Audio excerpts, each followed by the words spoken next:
Hello folks, this is Chris VK3AML. It's 9:28 p.m. on Saturday the 26th of June. I'll be going to air on that transmitter, an FT 7900 in approximately 90 seconds. Just an explanation of what goes on here after the crashing of the internet the last couple of weeks. Drop frames, discontinuous streaming. We've cut back the definition this week to 720p and cut down the sound from stereo to mono, but with considerably less compression, so I'm hoping that the audio component of this will be okay. This week I'm going to be streaming some video as well as just running this webcam. And as my listeners on the radio will have no video in general, I'm going to have to describe what is seen on the screen to some extent. So those of you who are watching via internet, via YouTube Live, I hope you'll bear with me. I'll just check that we've got a sensible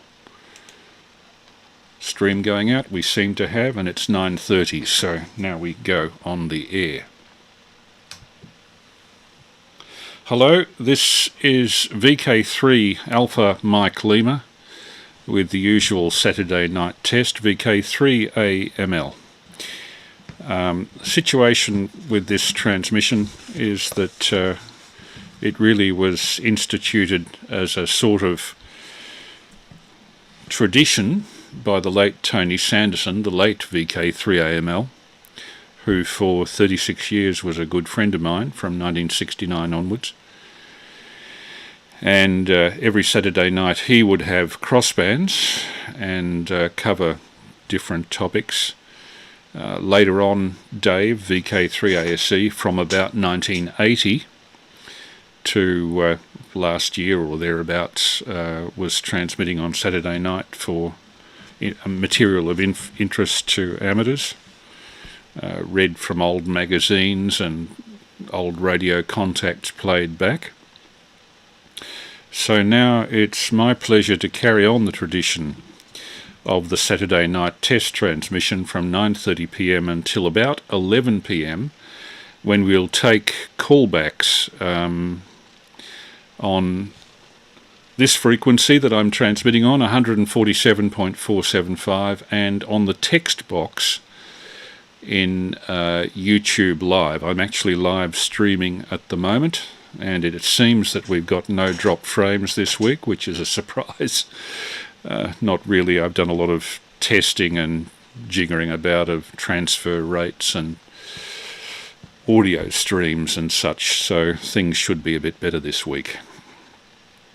I hope everybody is okay. We've had that dreadful disaster of the collapse of an apartment block in Miami. Who would have believed that in a western country with high architectural standards? And 150 people, as I understand it, are missing, presumed dead. All very depressing. And here in Melbourne we're going through a particularly dismal winter, in which the residents of the Dandenong Ranges have suffered quite a bit from the loss of property, blown down trees, power lines down, no power for the better part of a fortnight. Probably will be 4 weeks for some before proper mains power is switched on up there. So if anybody is listening from the Dandenongs, and as they're only 15 kilometres away, I'm sure some people are, even if they're listening on battery supplies, you have my sympathies. The old house of some friends of mine who now live in Geelong was actually demolished during that storm a couple of Thursdays ago. To make sure that the stream goes okay, I'll first of all read a couple of interesting stroke comical stories for you. After that, I'll be streaming some Deal Island footage that was shot by myself with the help of Dave 3ASC, Steve 3SL, and Steve's son Henry, VK3AML, in January. Deal Island in the middle of Bass Strait, the pole of inaccessibility between Victoria and Tasmania, where we went to do a variety of things, mostly to have a look around, but secondarily to establish the first modulated light beam contact between Victoria and Tasmanian territory, which we did, over 135 kilometres from Deal Island to a place called Blackwarry along the Grand Ridge Road. If you want to look in on this transmission, see what we're seeing as well as hearing what we're hearing, you can Google VK3AML 26 June 2021.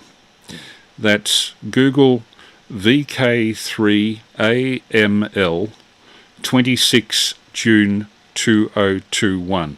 And that should take you to the 720p stream that we're putting up at the moment, which seems to be running without incident. Thank goodness some things thank goodness for small mercies. And on there you'll see this week not just the webcam, but I will be making some video inserts as we speak. And the first person I'd like to talk about, in my career, a lot of my career had to do with the research and documentation of non-print media, that is, film, sound recordings, radio, television. Not so much the hardware of those things, but the software, the recordings of films, sound recordings and television. And at the end of each night's research at the State Library or wherever I was researching at the time, I'd feel like breaking off and looking at something totally different. So for a complete laugh, I used to frequently go to microfilms of an early newspaper, which many people will know by its notorious reputation in the 60s, 70s and 80s, a newspaper called Truth. Put that in inverted commas, SIC, Truth. Truth was a yellow journal, a gutter rag, established in the 1890s in Sydney initially, but with editions in Melbourne and Adelaide eventually. Known in the 60s and 70s for their page 3 girls and their emphasis on, how can I put this, T and A.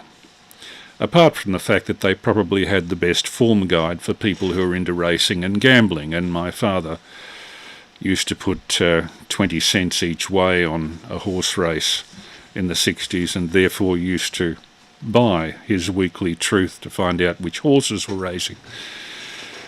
I, of course, being a 14-year-old, would sneak around behind Dad's back and have a look at the page 3 girl, which was the way I first saw bare female breasts, I recall, including some rather large ones.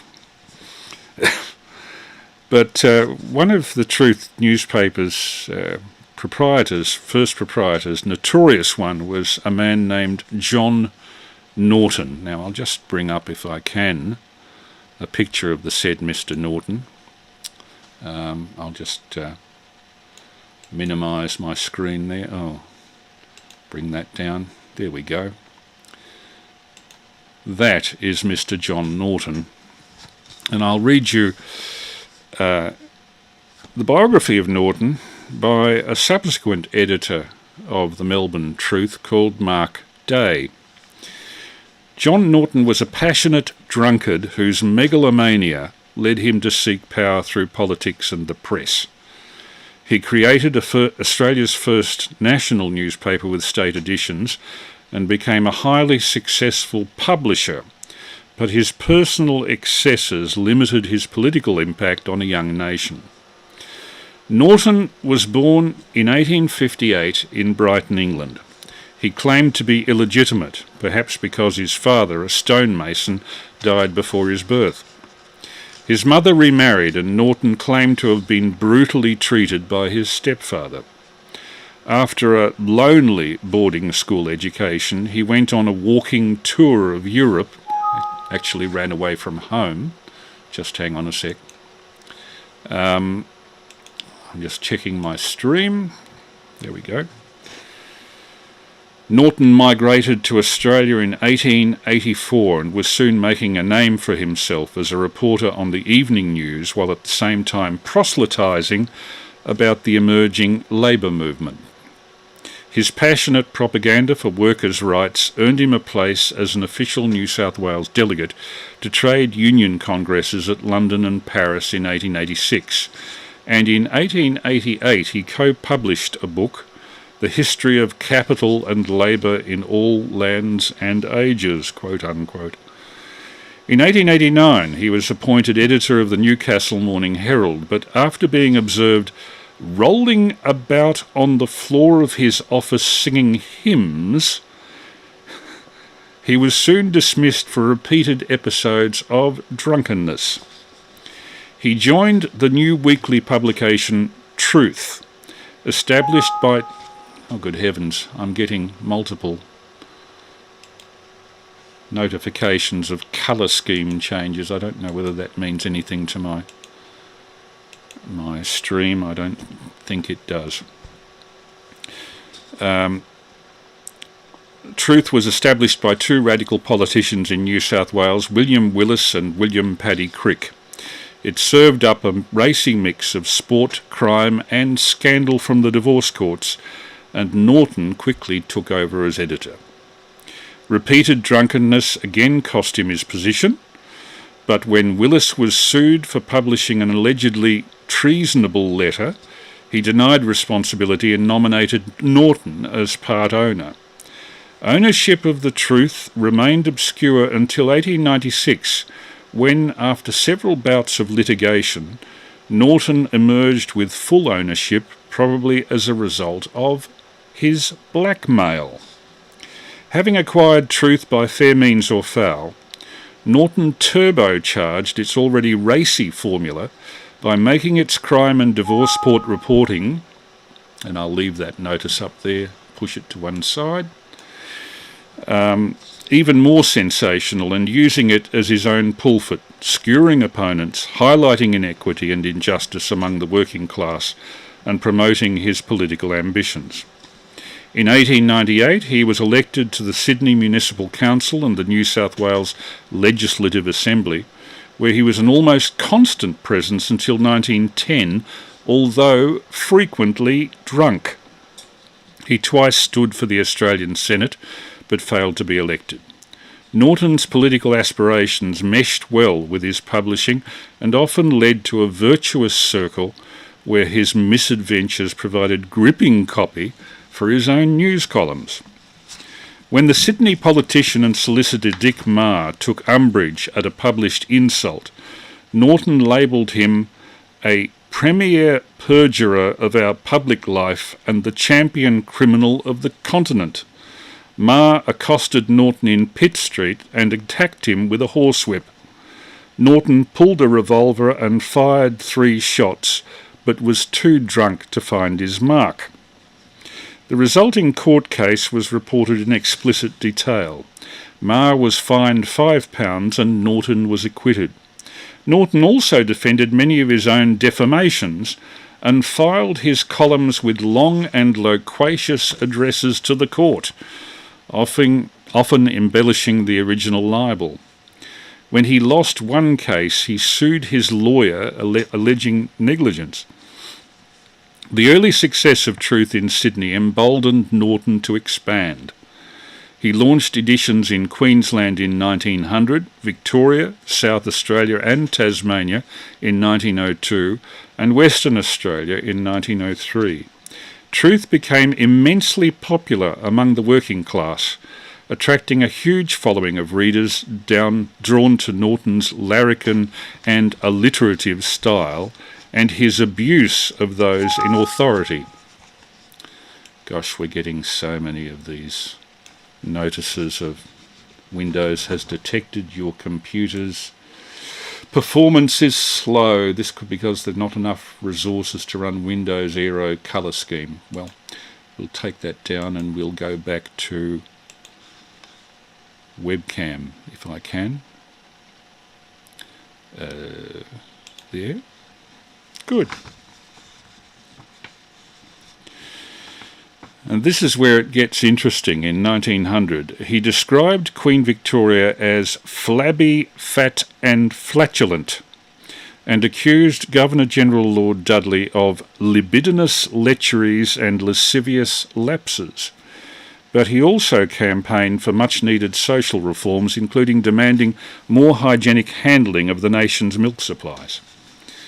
Norton's personal life was as tempestuous and scandal-ridden as his publishing and political pursuits. He married Ava McGrath, the daughter of an Irish farmer, 3 weeks before their son Ezra was born in 1897, and maintained a stormy relationship with her until 1912, when he returned from England with his unmarried niece, Eva Panet. She had nursed him through bouts of alcoholism and bronchial ailments and remained his carer. Ada accused Norton of drunken assaults on her, and he claimed she had assaulted him in return. He tried to abduct their daughter Joan, born in 1907, and the court case leading to their judicial separation in 1915 on the grounds of Norton's habitual drunkenness, cruelty and adultery became a national cause célèbre, with every word reported in truth. In his latter years, Norton wrote copious open letters in truth, often running to 7,000 words, expounding his theories on religion, sexuality, social development, capitalism and trade protectionism. They were a far cry from his early rampaging, rambunctious tirades, but still attracted a wide readership. He died of kidney failure, not surprisingly, in Melbourne in 1916, and was buried in South Head Cemetery. I might come back to John Norton of Truth in a few minutes, or perhaps even a half hour, but for the moment I see that we've got completely continuous YouTube live coverage, which again I'll mention for those interested can be dialed up on VK3AML 26 June 2021. And welcoming to the stream Terry Sims, VK3FTJS, Jeff Sylvester, VK3VJS, and at least 8 others, which is good. Well, as this is all seemingly working well, what I might do is to switch over to the coverage I promised of Deal Island, where we went with 3SL, 3ASE and 3FACT in January. This is all footage that I haven't yet put on YouTube, and consequently it has at this stage no commentary, which I'll attempt to give it live as we actually play it. I'd emphasise this is very minimally edited, so I'm going to have to stop and start here and there to point out various things to you. But I hope this will be as interesting to you as it was to us actually going to this very inaccessible location. Deal Island, middle of Bass Strait, exactly halfway between the tip of Wilson's Promontory and the northern end of Flinders Island, the absolute centre of Bass Strait, the pole of inaccessibility. We got there with an 8-hour trip by boat, the catamaran Nooramunga out of Port Albert in South Gippsland, and arrived there at 2 p.m, I think the 9th of January, or was it the 8th, I'm not sure. Anyway, I'll switch on the video, and for those listening on radio, I'll try to describe a little bit of what we're seeing, as well as give a bit of background for those who are seeing this through the stream. Again, look for VK3AML 26 June 2021. Put that into your Google search, you should find the video running live at the moment. Over to the video. Okay, we've arrived on the 9th of January. For those who don't know where Deal Island is, it's in the middle of Bass Strait. It's an island about 4 to 5 kilometres square. It's part of a group of islands called the Kent Group, consisting of Dover Island, Erith Island and Deal, with a couple of outliers, North East Island, which is little more than a rock, and South East Island, also a rock. We landed at the northern end at a place called Garden Cove, and this is a picture of our camp on the first night. The stars were incredible. I was able to get these 30-second exposures of the sky on that first night. And this is the morning of the Saturday, about 5 a.m, and then as the sun came up, looking into Garden Cove. The locals welcomed us. This is one of the locals, a Bennett's wallaby. There are quite a few of them on the island, and this is Garden Cove Creek, a little bit brackish. We had to bring our own water in jerry cans. All around this area there are lots of bones, a valley of dry bones. Most of them are kangaroo related, but some are related to sheep and cattle of the early lighthouse keepers who used to adjust their cattle there as part of a food source. This is looking at various objects on the beach, cuttlefish shells. Lots of them there, all washed up from the northerly winds blowing in. There are tracks on the beach. The beaches were beautiful and white, quite untouched. This is Garden Cove Creek near our camp. For those watching on the stream, a lot of this will be self-explanatory, but to give some idea, Deal Island is big enough to support several semi-permanent streams of water. It's largely covered in tussock grass and casuarina, she oak, with occasional, in pockets, eucalypts, which used to be far more prevalent on the island. This is a view across the valley at Garden Cove, quite a pleasant valley. That pole sitting on its own, we never worked out what it was for, although it's not that old. It's got Public Works Department numbers on it. We think it must be from the 60s, possibly for signalling. We actually used that eventually for putting Dave's squid pole against, for running 80 metres on the Sunday night. There's our camp across the valley, tiny in the vastness of Bass Strait. And here are Dave and Steve saying hello to other visitors. There were a couple of ladies who came over to look at the lighthouses run by their grandparents. Now, demand. Garden Cove Valley. Largely tussock grass with swordgrass in spots. Now that area up there that you can see in the image was occupied in 1890 by the first party that ever came to Deal Island with a camera. Field Naturalist Club of Victoria sent out an expedition, and this is them at their camp, very close to where we were camping on Deal Island 130 years later. There's the party, largely naturalists.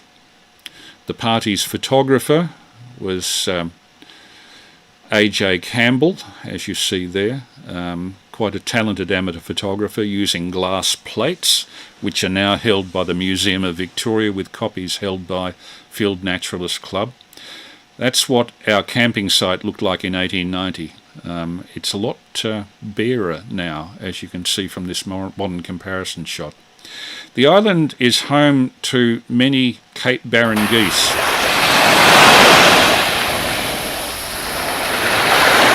And there's the sound of the sea coming in at Garden Cove. Each day along this beach, the Cape Barren geese would do this peculiar march along the beach. It's almost something territorial. They're a very primitive type of bird, and certainly if you look at their gait and their skeletal makeup, you can see in them the descent from dinosaurs who were their ancestors. The picture of Garden Cove Beach, our 40-litre water containers on the left, and here those who are watching the stream can see Dave, Henry and Steve all kitted up for a walking up the main path from Garden Cove to the old lighthouse settlement. We go past, on the way to the lighthouse settlement, a grass airstrip, which is now only used by the National Park Service, which now controls the island.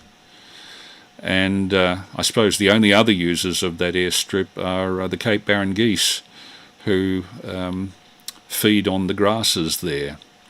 They were protecting their property there, and we had an exchange with them vocally. You honk at them, they honk at you.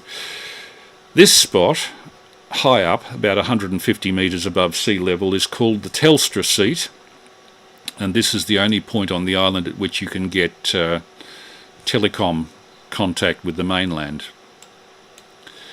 via Mount Oberon, which is right through that gap between Erith and Dover Island that those of you on the stream can see.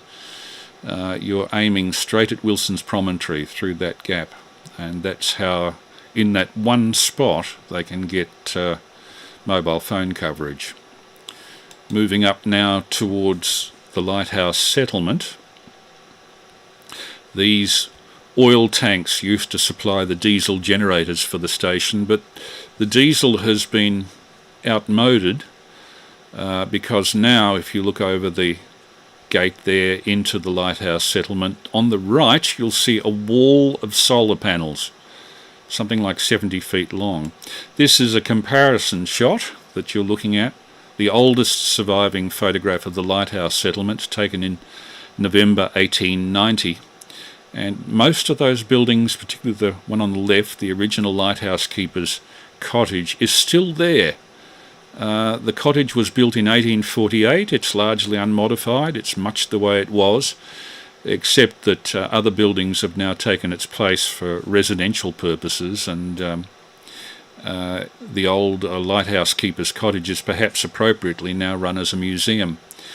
The difference between 1890 and now is that where there used to be eucalypts, fire frequency has replaced those with casuarina, which have overtaken much of the island. She oak.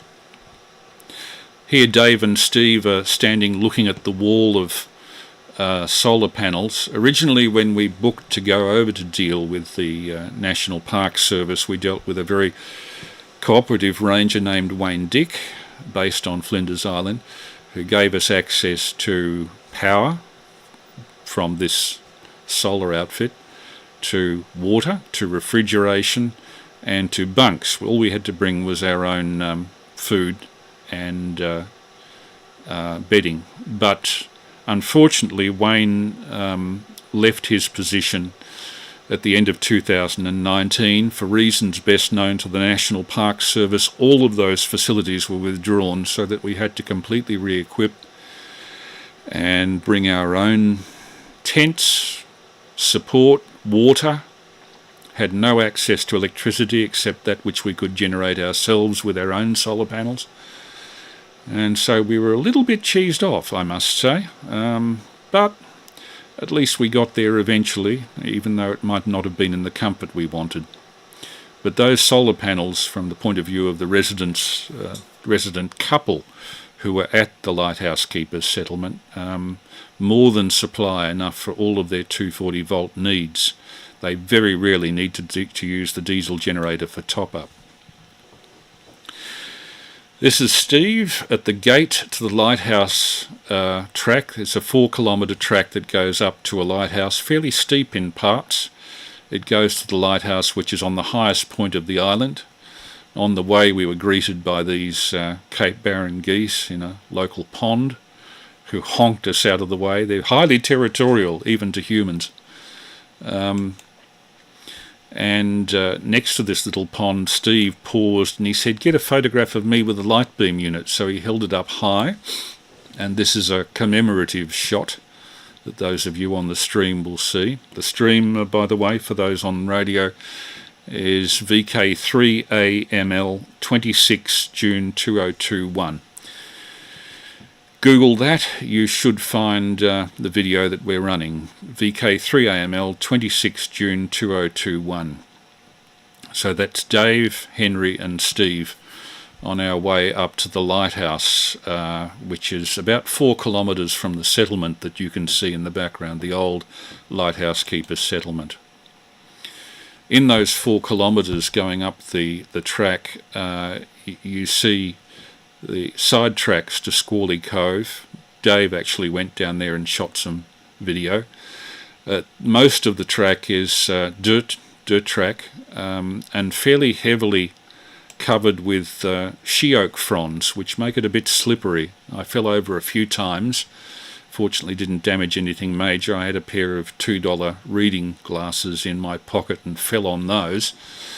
Unfortunately there were no $2 shops on Deal Island that allowed me to replace them. That's another side track to Squally Cove, which is at the south end of the island, where a ship called the Karatani went up on the rocks in 1924. The wreck is still there. Getting to the top of the island, you come to the lighthouse, which is the tallest lighthouse in terms of location, the highest lighthouse of any lighthouse in Australia.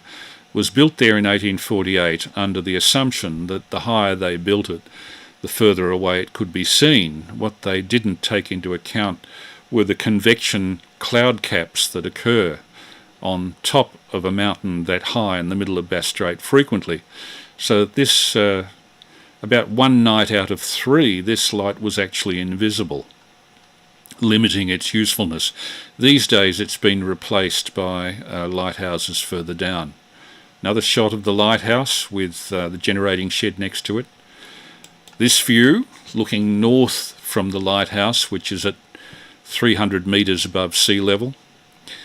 We're looking across the top of Erith Island, directly north, and on the horizon, beyond that highest hill on the distant Erith Island, we could see the red light of VK3 VK3WRE and VK3CJK, Chris Morley and Ralph Edgar, who were manning the modulated light station at Blackwarry in Victoria, 130 kilometres away. So from this spot, later on this night when this photograph was taken, we established two-way speech communication via light beam. And near the top of the lighthouse, around it, there are a number of old ruined buildings. This is the oil store. I used to supply the light prior to 1892, I think, by whale oil. And you can see parts of an old pump and an old tank in this photograph of the interior of the old oil store up by the lighthouse. This is an 1890 photograph of the same area, and you can see that originally there was a village on the highest spot of Deal Island. Some of these houses survived until the 1990s, when a wildfire took most of them out, with the exception of the generator shed up by the lighthouse. And this photograph, for those on the stream, shows the changes made to the original 1848 lighthouse structure with its whale oil lamps. Switching to acetylene in 1893, they changed the whole top of the lighthouse. The 1893 photograph shows the light more or less in the form that it has today, but it was hugely rebuilt in 1892. All the stuff dragged up there by bullock teams. It must have been very labour intensive. This is one little chap that we befriended up on top of the lighthouse. It's Bennett's wallaby, a little fella. I don't know whether these things are super dumb or whether they're just inbred, because they're not native to the island. The Bennett's wallaby were brought there from Flinders Island about the time of the First World War. They don't appear on a fauna list from 1890 written by the Field Naturalist Club of Victoria. But these things are so dumb, either that or they're so used to the company of people or see them as irrelevant, that they show no fear towards humans. In fact, this little fellow virtually jumped into Dave's arms, as you'll see in a minute. And that's me heavy breathing. We just walked up the hill. A general view of the ruins up on top. We thought this might be dinner, but it's more like just pet. Dinner for a little. Oh, look. I'm going to put you down because I know your favourite. Look at this green grass. And as you can see, he's not terribly worried. He just hopped away about 6 feet and went on eating. Doesn't seem too upset.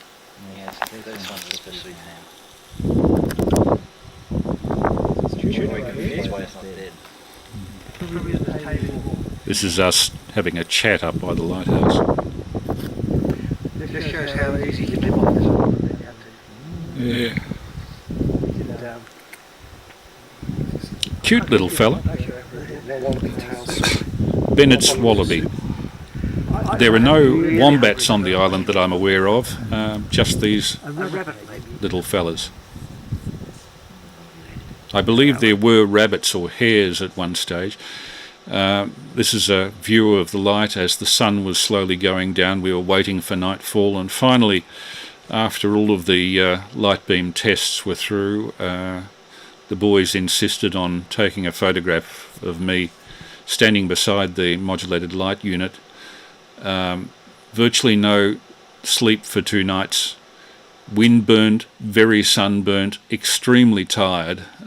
So I hope that doesn't look like me as I am now. But pushed to an extremity. This is a photograph of us just after we set the new record for light beam communication between Victoria and Tasmania. Back at camp, more Bennett's wallabies. Unfortunately, they discovered that we had a food source and they would not leave us alone, as you'll see. Cute little fellas. We almost didn't have the heart to push them away. It's kind of nice to have them around the camp. But they did get out of a little bit in the way at times, and they would chew on our camping equipment to see whether it was edible. Here's Steve and Henry coming back from the beach with a supply of water from our 40-litre jerry cans that were set above the high tide mark on the beach. This is Garden Cove Camp on Sunday the 10th of January 2020. There are our tents. Dave tends to sleep in the open. Steve and Henry, Steve Langley and his son Henry, have the right-hand tent and I have the left-hand tent. You can see the solar panel that Dave has in association with a regulator and an inverter, and that charges our camera batteries and radio batteries each morning, quite efficiently, I might add. I've carried my own stuff in that barrel, which has been a bit of a lifesaver in terms of keeping things dirt-free, sand-free, water-free. You can see my underpants flapping in the breeze. They need to be dry.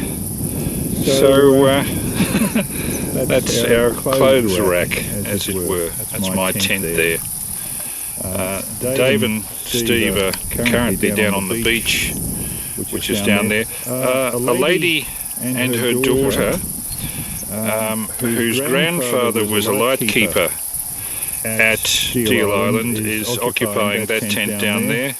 And here comes, I think, Dave and Steve up the path from their beach venture. It's actually Dave and Henry. Dave and Henry, I'm not quite sure from this distance.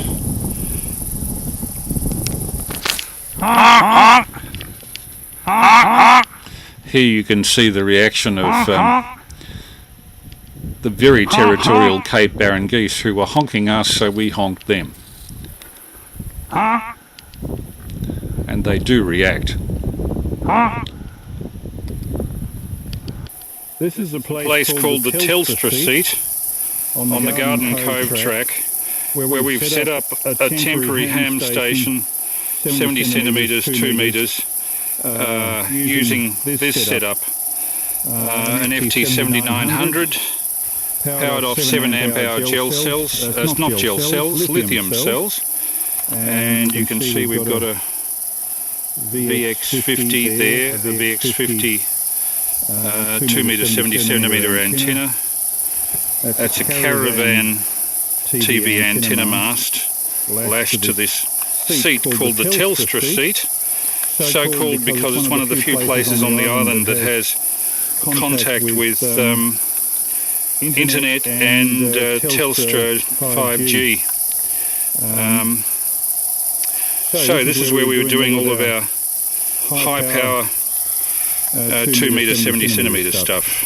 We're near the track that comes from Garden Cove, which is there, and if I turn around, there down below us is what's called the Swashway. That divides Erith and Dover Islands, the two smaller islands of the Kent group.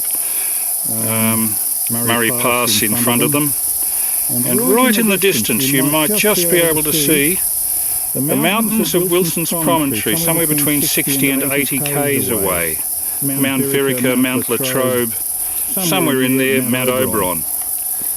So that's the lovely spot we've got for doing our VHF. Coming into the lighthouse settlement from Garden Cove, you come to East Bay, that's Dover Island on the right, and this is the closest thing that we have on Deal Island to civilization, the lighthouse settlement. Those are the old diesel drums on the left. They've stopped using diesel, more or less. And up there, if you look closely, there's a Cape Barren goose.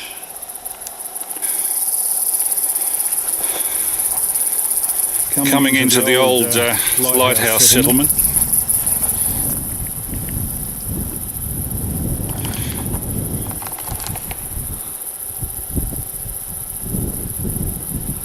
There's the solar panels. Massive solar array. They have 240 volt power here. And there's the old 1840s lighthouse keeper's cottage in its original condition.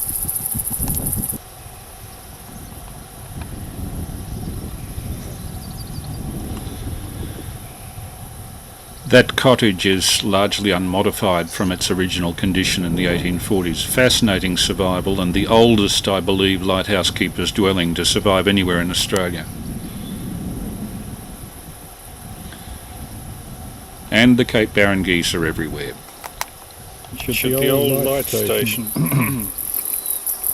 There's the original building of the wall of solar panels, and that is the workers, I suppose you'd call it dormitory. Multiple bunks in there, kitchen facilities and whatnot, unfortunately inaccessible to us. Yeah, something that I've noticed when being here is a sound that I recognise from Flinders Island, and that's the whistling of the wind through the she oaks,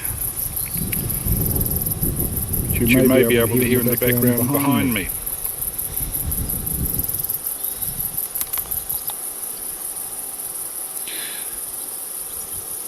Some wag has put that destination sign, each with people's different home locations indicated and the distances thereof. That is the current caretaker's house, that red brick building that people on the stream are seeing. And now we pan across to Murray Pass, which divides us on Deal Island from Dover Island there.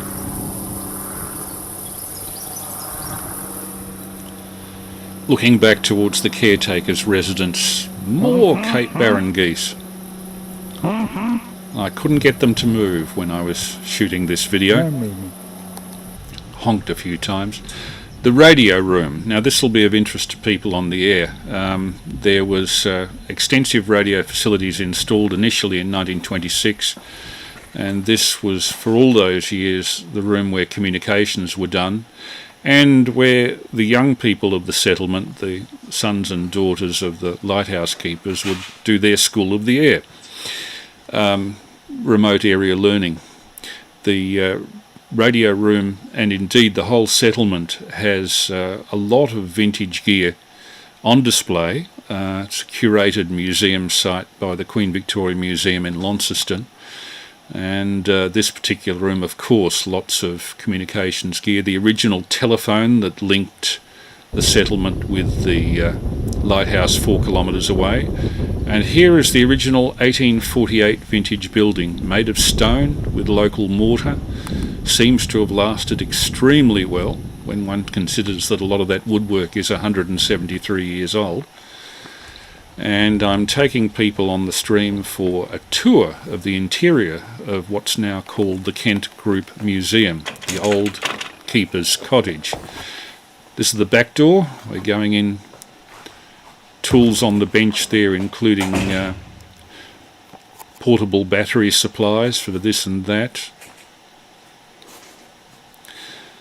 They slaughtered their own meat on the island, and this is the slaughter room with the cutting block. And that's where they hung the meat up to dry, a cool room with thick walls. It's now the library. There's a library of material related to Deal Island's history for anybody who cares to read it there. Going to the other end of the skillion room at the back of the old lighthouse keeper's cottage, and it's the commemorative room for the Friends of Deal Island work groups. They're commemorated on that plaque on the right.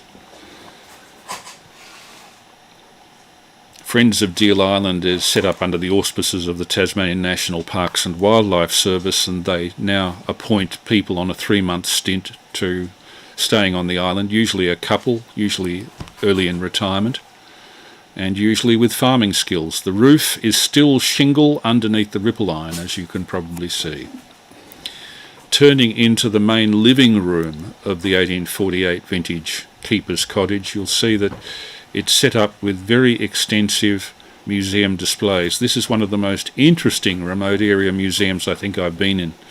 There were quite a few graves around the island. These are the crosses from 2 graves, one on the left from Erith, the other one from Garden Cove, 1830, I think. Some of the graves go back further than the establishment of Melbourne. They've retained the original wallpaper, peeling though it is, to indicate the various layers of history that this building has. There's quite a bit of graffiti chiselled into the walls by the various generations of lighthouse keepers that have stayed here in the years since 1848, when this building was first opened. The Erith mob, which was set up by Stephen Murray Smith of Melbourne University, used to go to Erith Island every year for a sabbatical. And this is a set of toy cane furniture that was made by a passing fisherman for the daughter of the then lighthouse keeper, 1937 I think it was. There is an upper floor, which we couldn't go into, on this building, with very steep stairs, as you can see, very worn from 173 years of passing feet. The original lighthouse keeper, Mr. Beaudenay, 1848, had 12 children, all domiciled here. Tiny little rooms upstairs, I believe. To the left down the entry passage is what's called the rec room, which is decorated with material from all of the wrecks around the island, of which there are many. It's a place where people in the middle of Bass Strait seek shelter from storms, and occasionally the storm drives them inshore, as a result of which, since the start of European settlement, there have been quite a few significant wrecks. The White Squall, the Bulleye. There's a commemorative plaque on the original lighthouse keeper, the Beaudenays. SS Bulleye that went up in Murray Pass in the 1880s, and some wreckage from it. There was also an air wreck, a training aircraft carrying 4 RAF servicemen flying up from Tasmania, came down out of the clouds seeking clear path from the mainland to Victoria in 1943, I think it was. And unfortunately, there is only one spot in Bass Strait where you can come down below the clouds at 1,000 feet and hit land, and that's Deal Island. And they, I suppose, drew the short straw that day. The 4 men flew into the cliffs of the south end of Deal Island, and the wreckage of the plane is still there. The bodies of the 4 servicemen have since been repatriated to Victoria, and I think are mostly buried at Fawkner Cemetery. This is bits off the original aircraft preserved in the museum in the old lighthouse keeper's cottage on Deal. Looking out the window of the lighthouse keeper's cottage on Deal, you can see that white mark on top of the hill there. That's the lighthouse, 4 kilometres away. It's a very beautiful island. This building itself is actually quite attractive and remarkably good condition considering 173 years of age. That lighthouse keeper is the grandfather of the 2 girls that were camped not far from us at Garden Cove. And yes, we did have handhelds there to keep in touch with each other. The original stove from the keeper's cottage still there. Those are signal flags. Signal flags are used before the days of telegraph to indicate messages to be sent to passing ships about weather conditions and such. And quite a few artefacts there, oil lamps, bottles and whatnot, from various generations that have occupied this building. Going out the front, there's Dave, 3ASE, sitting on the front step. I think he was having his lunch at that point. And the hill on which a guided video tour through the ruin. And looking back to the other parts of the settlement, the more modern parts, there's a paved walkway, sort of a roadway, down to East Cove, which is the main anchorage near the lighthouse keeper's settlement, and this is the path. We had it on a particularly beautiful day. This is the 10th of January, I think, the Sunday. Idyllic, but imagine this in a stormy winter time. The wharf is no longer used, it's suffering from concrete cancer. And there's Dave down there distantly doing a bit of texting home from one of the 2 Telstra seats on the island, probably back through Mount Oberon. Henry, VK3AML, just sitting on the beach in the sun, while his father up near the pier is taking a bit of a swim. This is East Cove, beautiful little sand beach, probably the nicest anchorage on the island.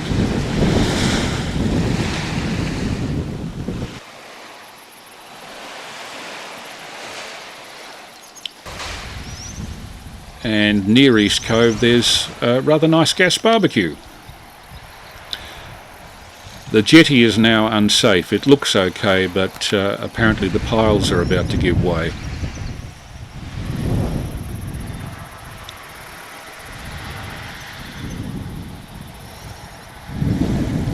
For those who are not looking in, perhaps I should mention that we are streaming video of this, as well as running 147.475 for VK3AML, and if you look for VK3AML 26 June 2021, you should find the live stream that we're running with the video of Deal Island. By the way, I saw that sign saying not safe to walk on only after I got to the end of the jetty. Slightly embarrassing. The beautiful beach on a truly beautiful day. It was about 26 degrees at that point, and there's the track back to the lighthouse keeper settlement. Quite steep, quite taxing on a hot day. Up above the jetty there used to be a cable haulage. You can see what's left of the cable haulage in that shot. Most lighthouses that had dwellings well above the beach had the cable haulage. One of the water birds near the shoreline, probing about for clams or something, or worms. We were very fortunate with the weather. We came in when it was almost dead calm. There's the Telstra seat with 3 bars indicating the sort of reception you should get, and looking across to Erith Island with its beach about 3 kilometres away on the other side of Murray Pass. Murray Pass is the waterway that divides Deal from its sister islands Erith and Dover. Australia's highest lighthouse, looking up the hills at it from the Lighthouse Keeper settlement, with the tallest cliffs in Bass Strait next to it, 300 metres high. By this stage on that hot afternoon I'd sat down and I actually had a sleep, I think, sitting next to the building in the grass here, and was woken up by these Cape Barren geese. The current caretaker's residents, charming couple that were very helpful to us. And this is the old cow paddock that used to be used for sheep and cattle. No longer, but it is surrounded by barbed wire fences. There are several graves on the island. Of course, if you died on the island and you were a lighthouse keeper, it was quite often at least 6 weeks before you could see anybody off the island, and consequently there had to be their own undertakers. Bass Strait's tallest cliffs, 300 metres. I tried to get a panning shot of this, but pretty hopeless on maximum zoom, I must admit. Most of that is she-oak cover, but there are occasional, particularly on the south side of the island, there are occasional eucalypts, but not very many of them. After fire, the eucalypts tend not to regenerate so quickly. The she-oak tend to take their place, and that's what's happened to the island over the last 150 years. It's no longer the eucalypt-covered island that it was, it's more she-oak covered. But on a really good day, it can be absolutely idyllic, as you see.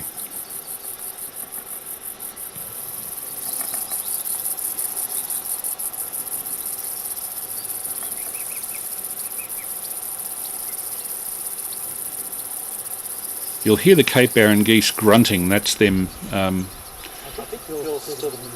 establishing territory. Bit of a shot of the sky with the cirrus clouds.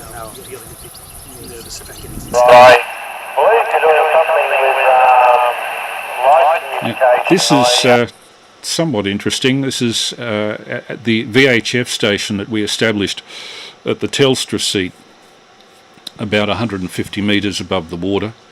Nice high spot with line of sight through the Northern Islands to Wilson's Prom, but I also managed to get simplex coverage through most of the north coast of Tasmania, particularly Burnie for some strange reason. It wasn't the closest part of Tasmania, but it certainly was coming through beautifully. And this is a chap from, I think, Burnie? I'm not quite sure, talking to us on the FT 7900.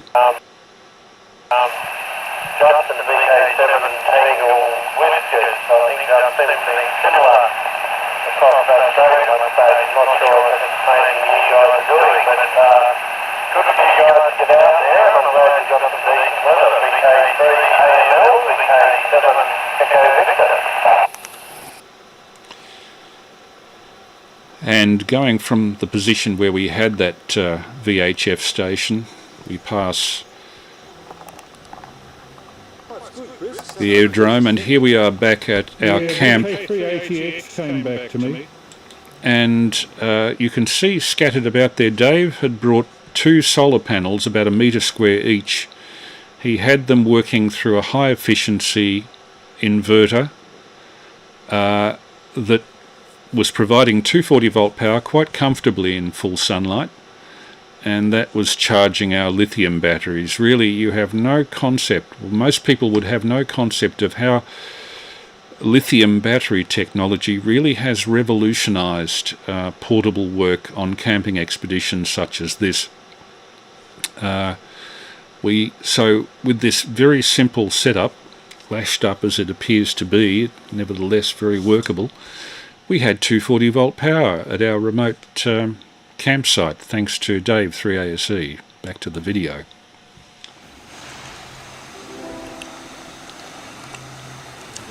Little Cutie Pie has been feasting on some of our food in our absence, and we have Cutie Pie is a kangaroo.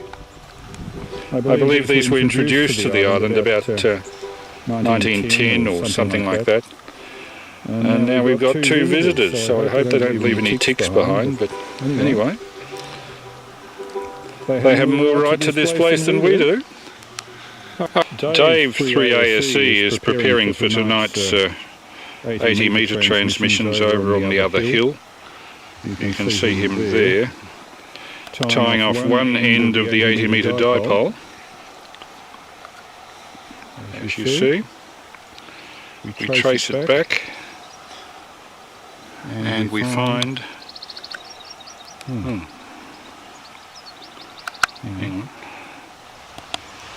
There's a pole there to which he has tied a squiddly pole, and the wire goes off to another end of a dipole up there on that hill opposite. And the sun is setting on Deal Island on Sunday the 10th of January 2021.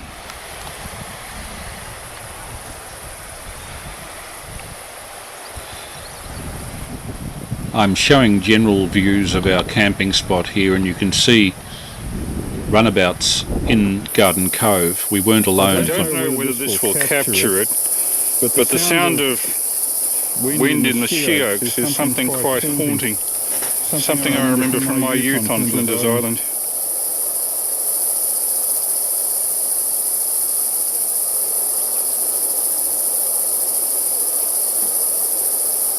Sort of a hiss through the trees. The walk from Garden Cove, to the settlement comes up through that she oak forest.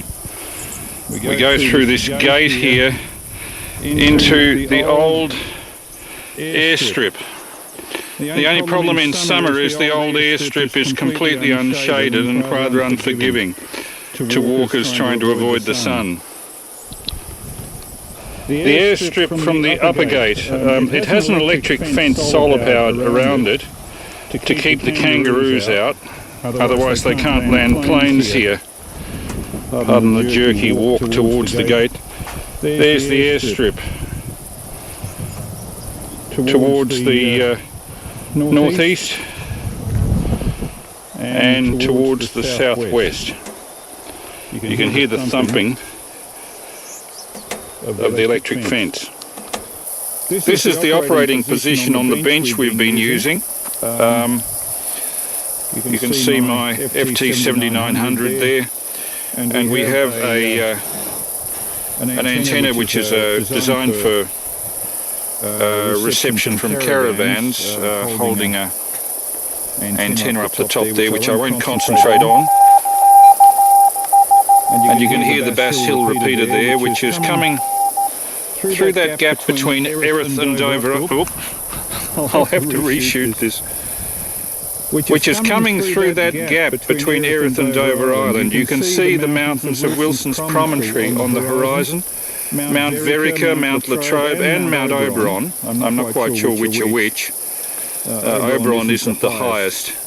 But that's that rock swashway there joins Dover Island on the left with Erith Island on the right, and we're looking straight through it towards the Bass Hill repeater like a gun sight. It's the best repeater to get me back to Melbourne from this locale. So turning around to my operating position again, There it is. I've been sitting there for most of Monday morning, chatting during the hot day. I don't want to exert myself because we have to pack up to go tomorrow morning, and I could get knackered. This is our Monday morning VHF location.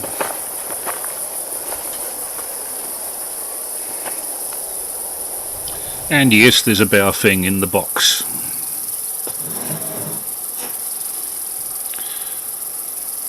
I don't know whether you can actually hear the very high-pitched squeakings of cicadas. There's a particular type of Tasmanian cicada with a much higher frequency of squeak than our mainland ones. Looking across to the workers' dormitory and the original 1848 building, and here I was sitting down being disturbed by the locals,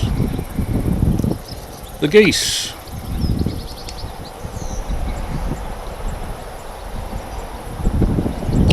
Not a bad place to lie down for an afternoon and have a lazy time before you leave.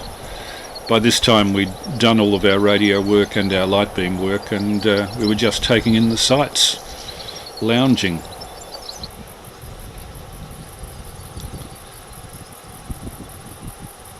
Workshops on the right contain the island's only conveyance, which is a little four-wheel electric vehicle. That's our ship out, the Nurumunga, at anchor in Murray Pass on West Cove at Deal. On Erith Island, West Cove, across the way. They came back in to pick us up the next day. We had our lunches here. There's a picnic table by the old workers' cottage, and then I nipped into the old museum just to get a few final shots of some of the bits and pieces in there. The graffiti on the wall, which in some cases is 150 years old. You could probably match up all of these signatures with various light keepers and their kids over that period. The windows are original. There's some detail there of details taken off the phone or the radio at some stage in the last 80 years or so.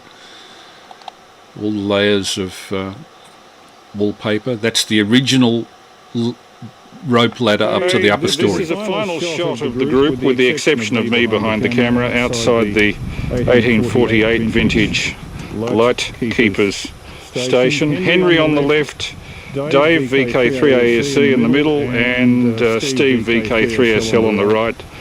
This is on the Monday. We're heading off 8 AM tomorrow from our campsite. So this is the end.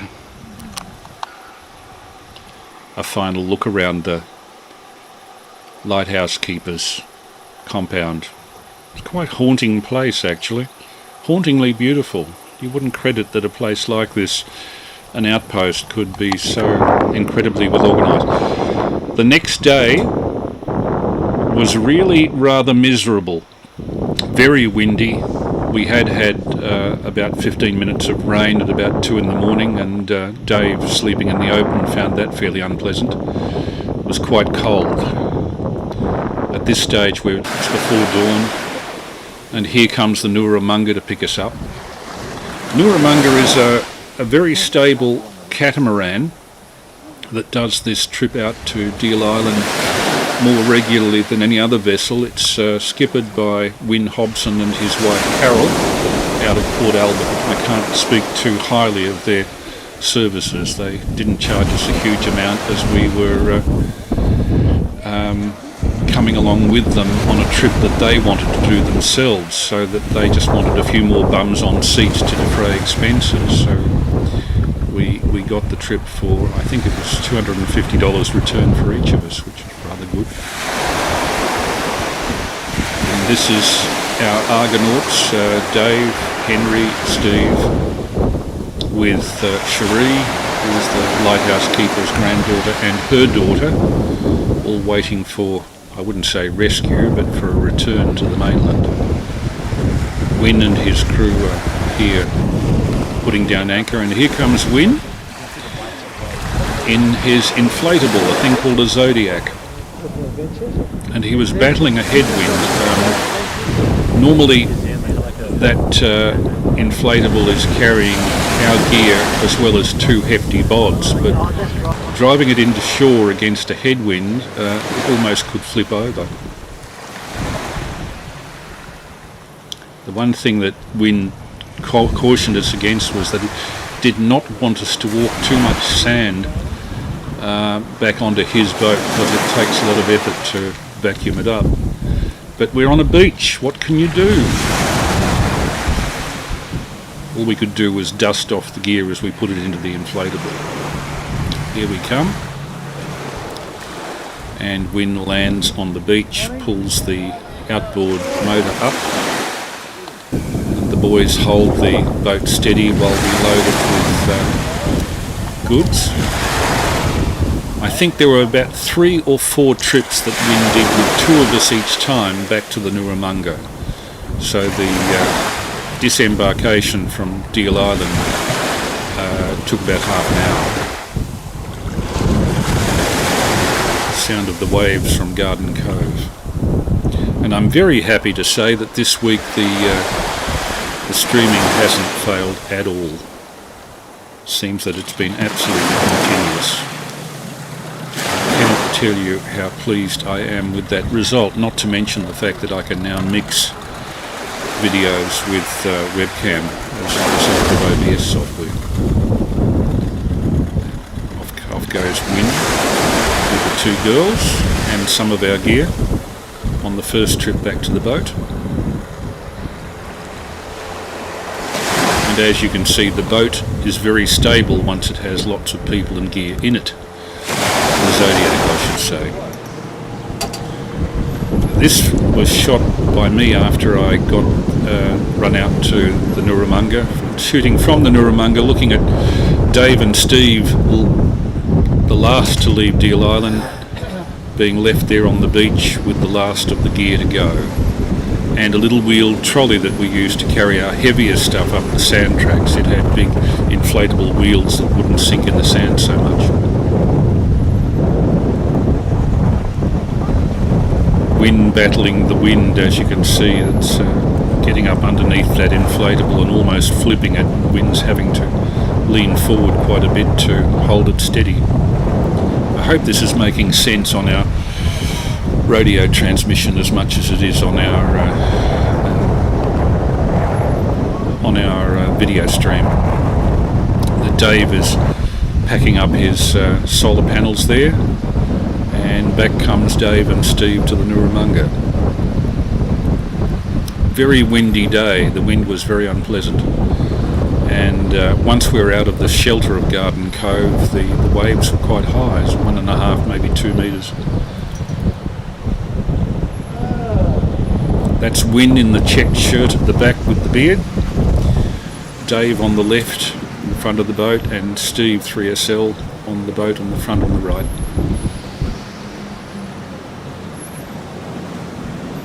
Sound effects recorded at the time. In they come. I must say that this was quite an adventure. As far as I know, amateurs haven't been on Deal Island for about 10 years, and having been out there and suffered 3.5 hours worth of continuous seasickness on the way out, I can understand why it has so few visitors.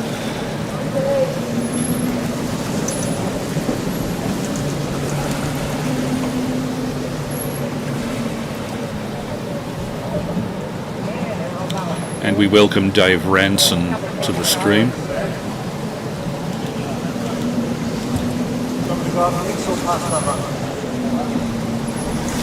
Dave and Steve passing our stuff up and boarding. And friend Terry has just indicated he's cooking some beef stroganoff while watching us. So bon appetit. It's a lot better than the stuff that we were eating on this trip, which is mostly 2-minute noodles from memory, and a very unpalatable material called biltong, dried meat. Oh dear, if I never see biltong again, I'll be very happy. This is Dave and Steve on the stern of the... shot of Garden Cove, Oh, here we are. where we've been for the last 4 days.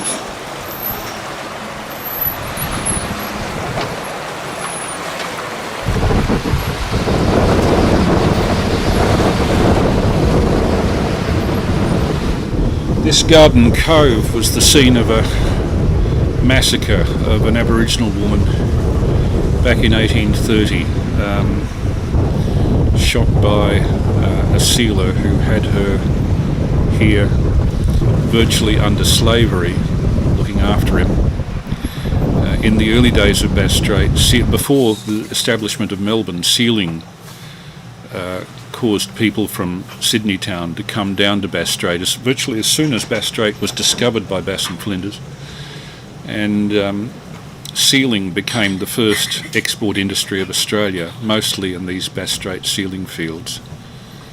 Here's Dave and Steve. Dave was okay with the sea trip. We all took quells for the seasickness. I think Henry and Steve particularly were suffering with it on the way back, but as soon as I took the quells I was fine. I was actually sicker on the way down in calm weather than I was going on the way back, and as you will see in a few moments, we didn't have a calm trip back. Shots of the stern of the Nurramunga just as we were weighing anchor. The last view of Garden Cove, which had been our home for 4 days. Garden Cove Creek in the middle there.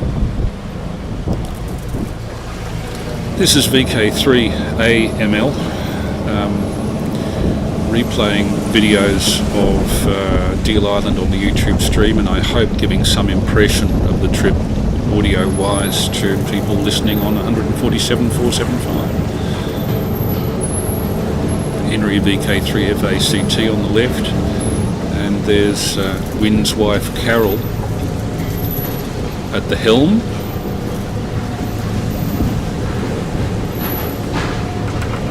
Turning the ship around, ready to go out into Bass Strait. Garden Cove itself is quite deep, goes a long way inland, so it's fairly well protected, and as you can see, even on a rough day like this, the sea was fairly flat calm in the cove itself.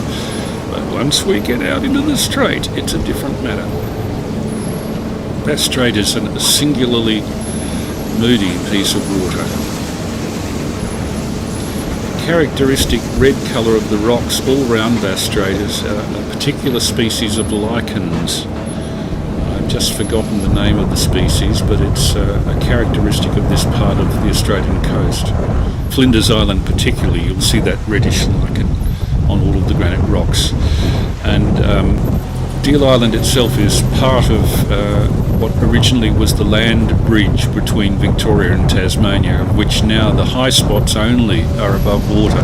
The high spots being Flinders Island, Hogan Island, Deal Island, Flinders, Cape Barren Island, and the granite belt extends down the east coast of Tasmania as far as Coles Bay in the Freycinet Peninsula. So all of that country has that same granite look to it. Tussock grass,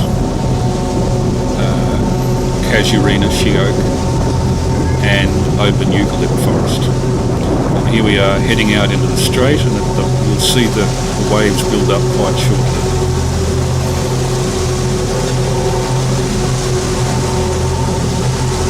Garden Cove receding astern. I wonder if I'll ever get back to Deal Island. I would like to go. Much of Deal Island is rocky, cliffs just falling straight into the sea like that. This is the northern end of Deal Island.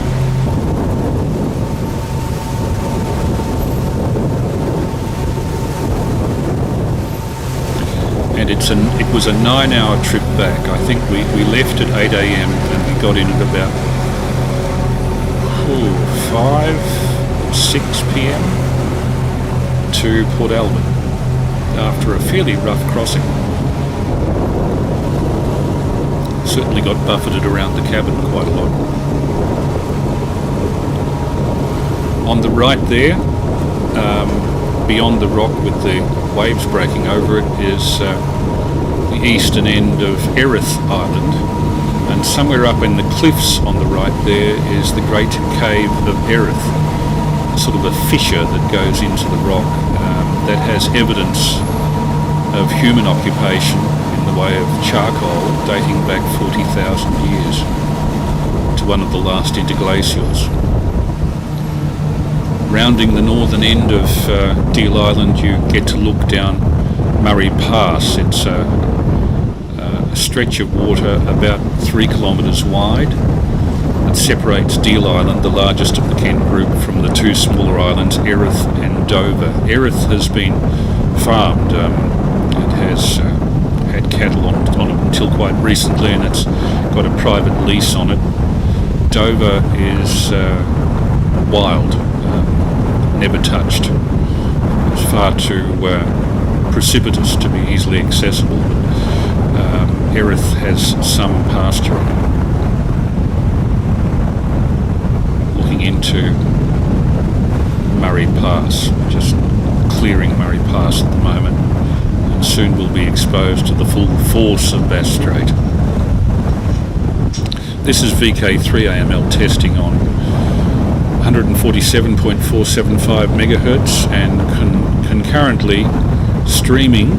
Video was taken in January of this year by myself, 3SL, 3ASE and 3FACT. And here we are departing the Kent group. Quite a commodious cabin inside. The Nuramanga can take 12 passengers quite comfortably. And I believe it can take up to 4 metre waves. We're hitting the occasional 2 metre wave here.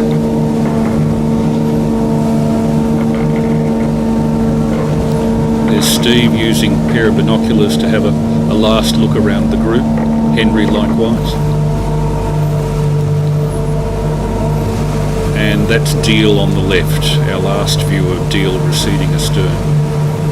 Quite a large island. You don't realise how big these so-called small Bass Strait islands are until you actually get there and have to walk from one end to the other, and you realise that although it's only about 6 kilometres, it takes you the better part of half a day to walk it.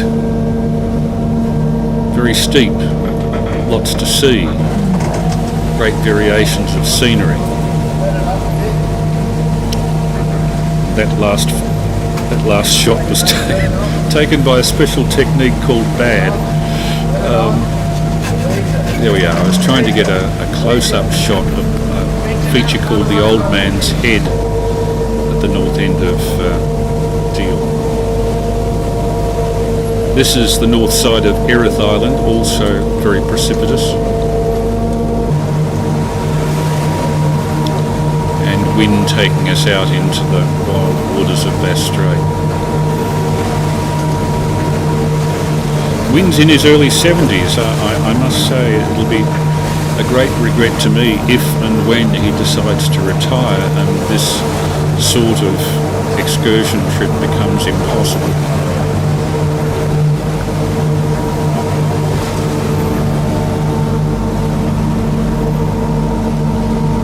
Dave, Steve, the daughter of the lighthouse keeper's granddaughter, sitting there on the stern, didn't take the seasickness terribly well. She was tucking her head into her shoulder most of the trip. Not for the faint-hearted, I must say. Anyway, I think I'll terminate the video there. It's 10:52. At 11, I'd like to open it up for discussion. Just stop the video there and go back to webcam if I can. There we go. Video switching, audio mixing, it all gets a bit complicated. And this is the first time I've actually produced this as kind of a television program as well as a radio test. I don't know how people will react to this. It may have been very boring for people. I haven't kept a check on how many people are watching. I'll just go back to our stats. Oh my goodness, we're up to 19 at one stage. So thank you for all of those people who've been following this. What you've seen is about 1/3 of the video and audio that we produced on the way to Deal. We also recorded the audio of a night of shortwave transmitting back and forth, mostly from Victoria. A very helpful amateur in the north coast of Tasmania sent us some video of him receiving us on Deal Island Simplex from the north coast of Tasmania. And we also, of course, have the recording, mostly done by Dave in the case of the video and me in the case of the sound, of the modulated light contact that we did between Victoria and Tasmania. In fact, it was the first case in which modulated light long-distance stuff had been attempted. For those on the radio who've just tuned in, you can see our program, our test, and at the moment I've got the webcam running, by looking up VK3AML 26th June 2021. That's Google VK3AML 26th June 2021, and you should see, as well as hear, those of us on the air. What can I do until 11 o'clock? Not a great deal. I might open it up early for a discussion on 147.475. Just check that I've got the level controls up. Correct. And what you've been listening to is also the first occasion on which we've mixed video with the webcam, and I hope that was all successful. As far as I can see, we have no drop frames this week at all. I've managed to adjust the feed rate to the net correctly, I think, by decreasing last week's 1080p attempt to 720p, and by reducing our audio from 48 kilohertz stereo to 44.1 kilohertz mono, thereby reducing the stream load on the internet, and that seems to have done the trick. So if this is the case, I might run a similar test to this each week with a video component that I've collected off-site. One thing that I'd like to do is to interview several prominent amateurs, perhaps with a video camera as well, including Peter 3YE. If you're there, I'd like to get a video interview with you that we can put on this to advertise your activities. I know that you do publications relating to AM radio, as well as an interesting YouTube channel, the VK3 Yankee Echo, VK3YE YouTube channel, which is well worth watching for anybody who's interested in such things. And I will have Mike Groth, VK7MJ, coming over here at the start of August, and hopefully for a couple of these sessions we might be able to get him to sit in on the session and have a talk.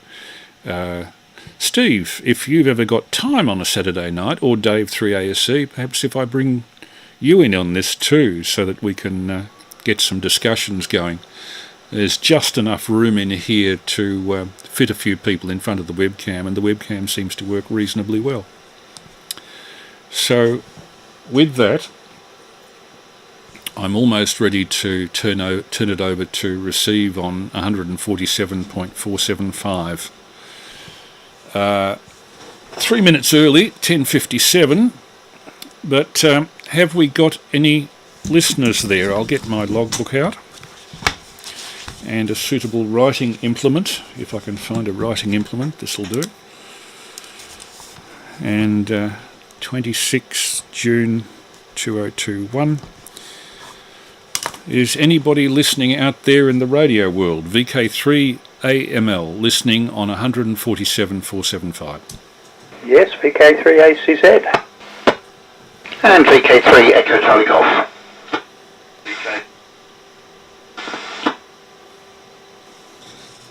I think we have VK3ACZ, Peter.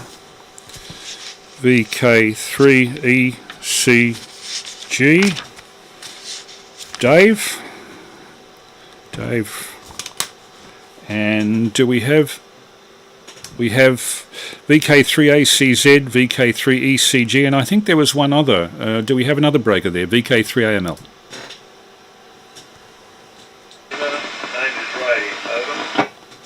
I just got that the name is Ray. Could you just repeat the call?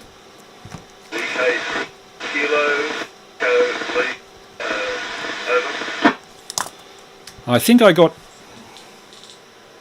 VK3KEL, unless I'm mistaken. VK3KEL. I'll just turn down. I'm just getting the gain right so that I can stream the audio off the radio properly. So whereabouts are you, Ray? You're fairly weak. VK3KEL, VK3AML. Yeah, in West Sunshine. I'm listening. I listen to you quite a lot, actually, and I happen to be listening tonight. There's one question I've got. Can I ask you a question? That Air Force plane, was that an RAF or an RAAF airplane? Over. It was an RAAF airplane. I'm just trying to think of the detail. I have the detail written down in a book here somewhere. There's a book written by Michael Veitch of Australian comedy fame, the same Michael Veitch that was on the Comedy Company years ago. He now has quite a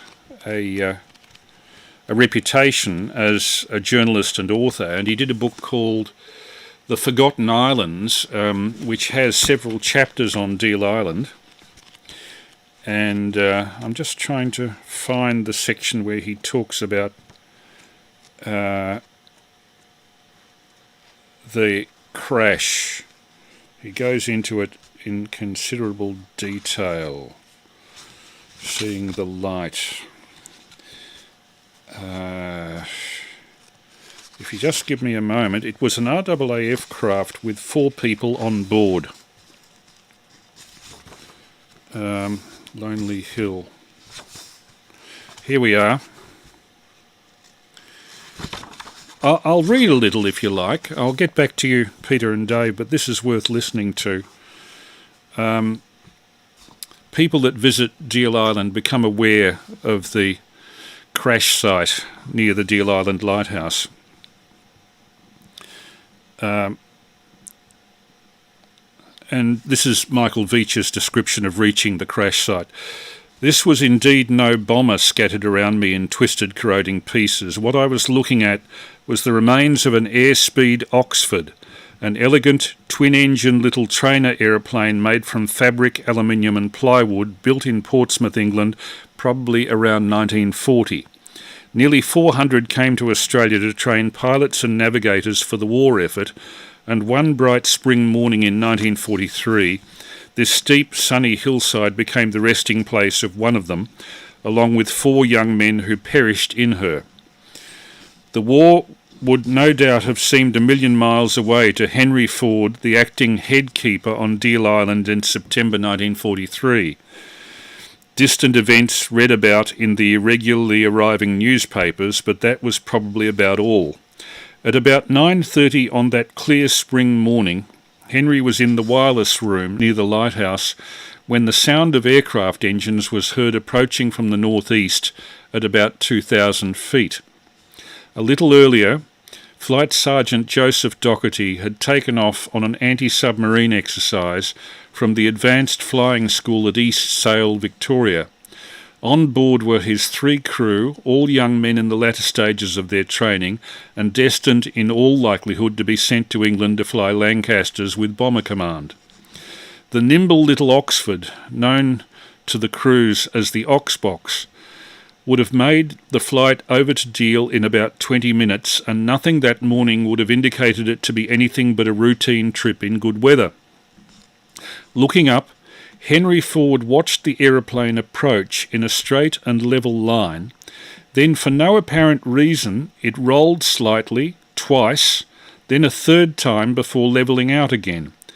Then, to his horror, it suddenly dived almost vertically for about 300 metres, disappearing behind the steep ridge in front of the lighthouse. His heart in his mouth, he waited for it to reappear over the hill. He heard the muffled sound of the engines, then a terrible crump and silence. Lightkeeper Munro had seen the aircraft as well.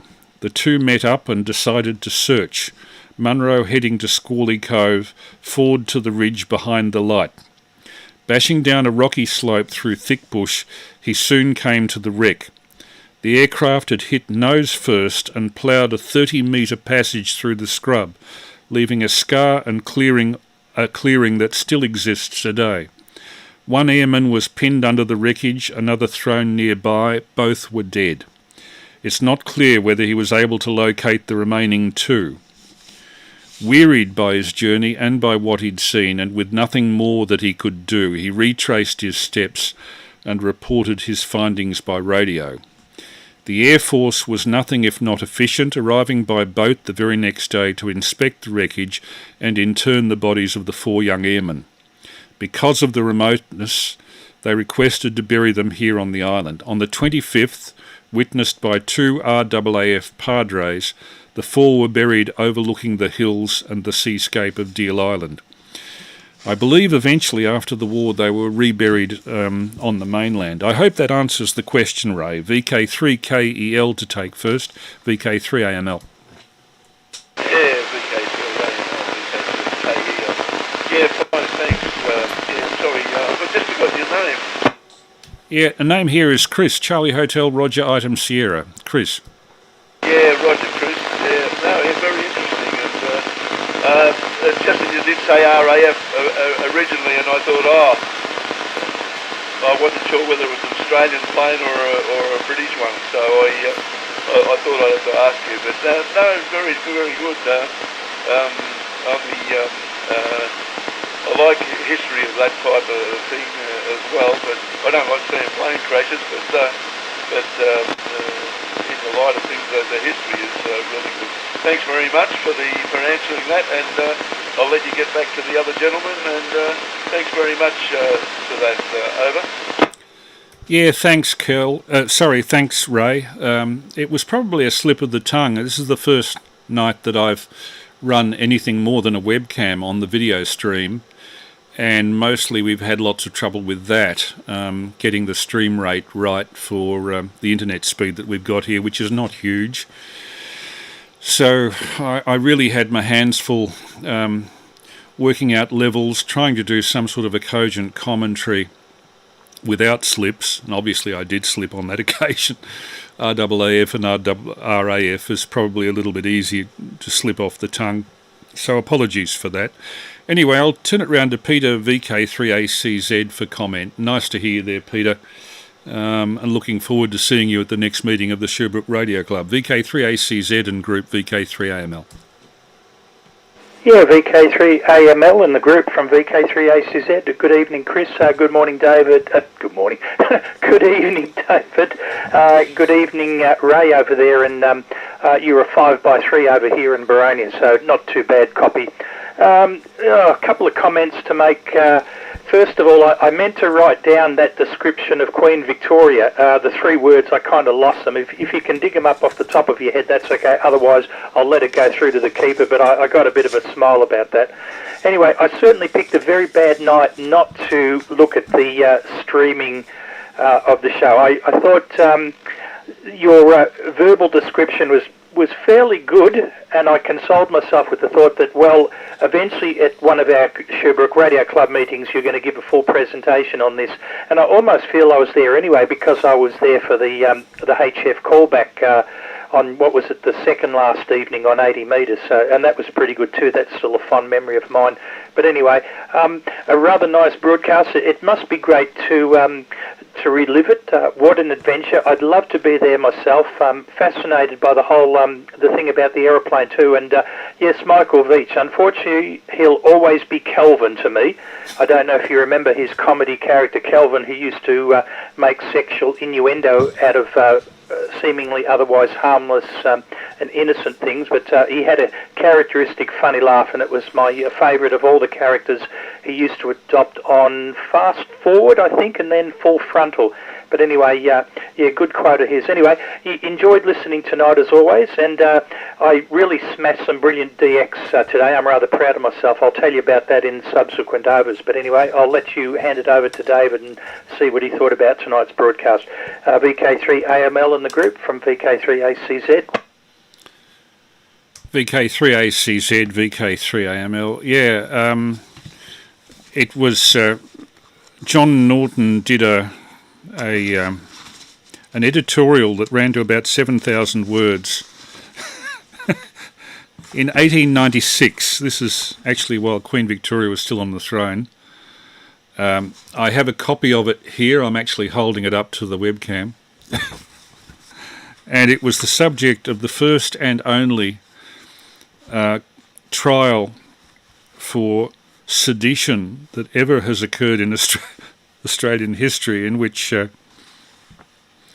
I'm just trying to find the exact words, but I believe that Norton described Queen Victoria as her flabby, flat and flatulent majesty. And at the subsequent trial, it was questioned as to how he had got close enough to the Queen to know that she was flatulent. And while he may not have been able to satisfactorily answer to that, the fact that Queen's Counsel actually asked the question probably meant that Queen Victoria was flatulent. VK3AC said, "Oh dear, dear, dear, why do you ask me that?" Here it is. "Before our worship can be claimed for this flabby, fat and flatulent-looking Solon and successor of the most ignoble line of royal Georges, free Australians, if not Englishmen, who are forever yelling that they will never, never be slaves, have to demand what she has done to merit more than mere respect, this adoration of mortals now claimed for her throughout the four corners of the world.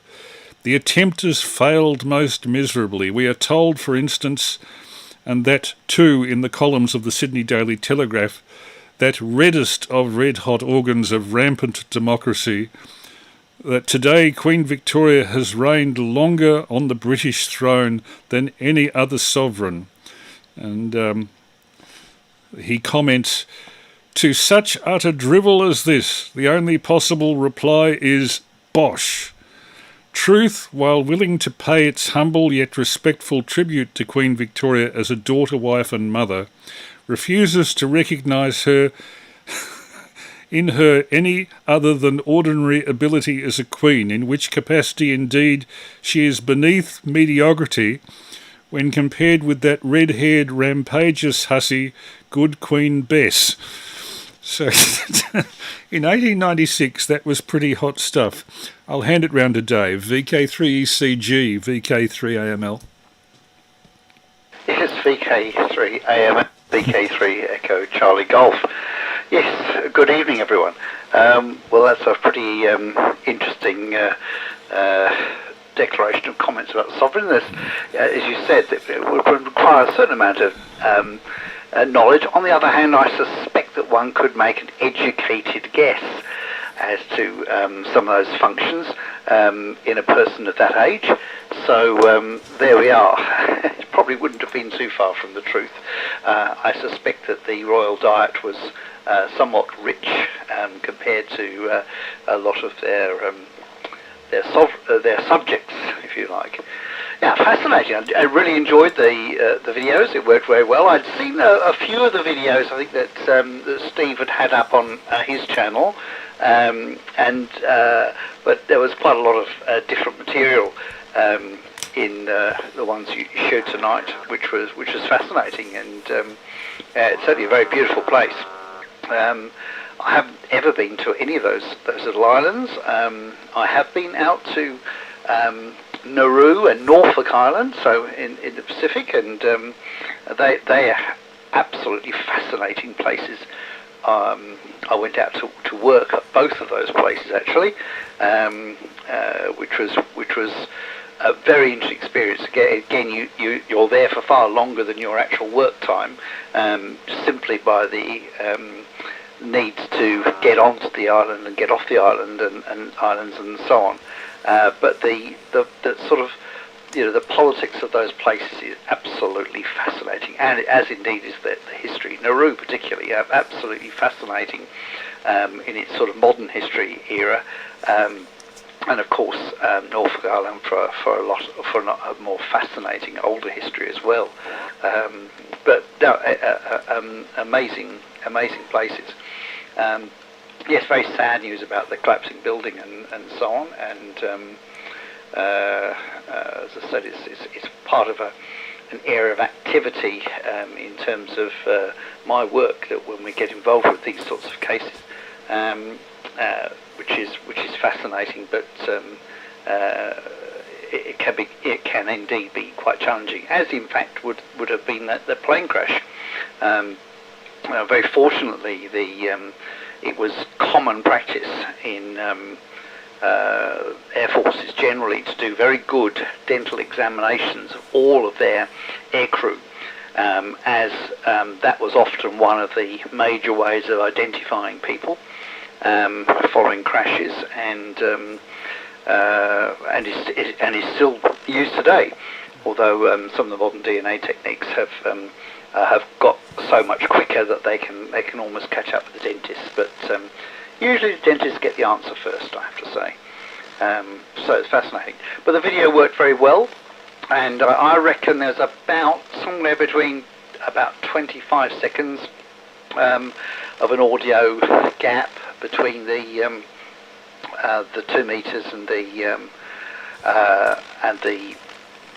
the stream. But it was such that you could watch the stream comfortably and listen to the radio, or vice versa, and not vice versa, or listen to the audio on the stream as well. That worked very well, and it was absolutely charming. And knowing Steve's very extensive trekking that he's done. He and Kate used to do a lot of trekking, I think, before they had kids and so on, and with long trips. So he's very, very used to all of that sort of those planning and those arrangements. Anyway, back to you there, Chris. VK3AML in the group, VK3 Echo Charlie Golf.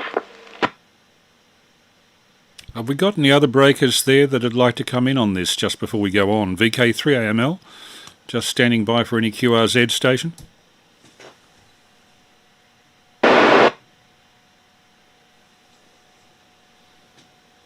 No, doesn't sound like anybody else is coming in on this. Yeah, fascinating that you worked at Norfolk Island. I'd be curious about that. It may be stuff that you can say nothing about.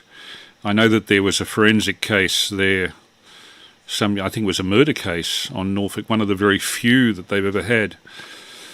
Few of recent years, but I've no doubt that in their convict days they must have had a few, and I think they had a convict settlement there almost from the establishment of Sydney. But I think it was closed down fairly quickly. I think by the 1820s they'd closed it.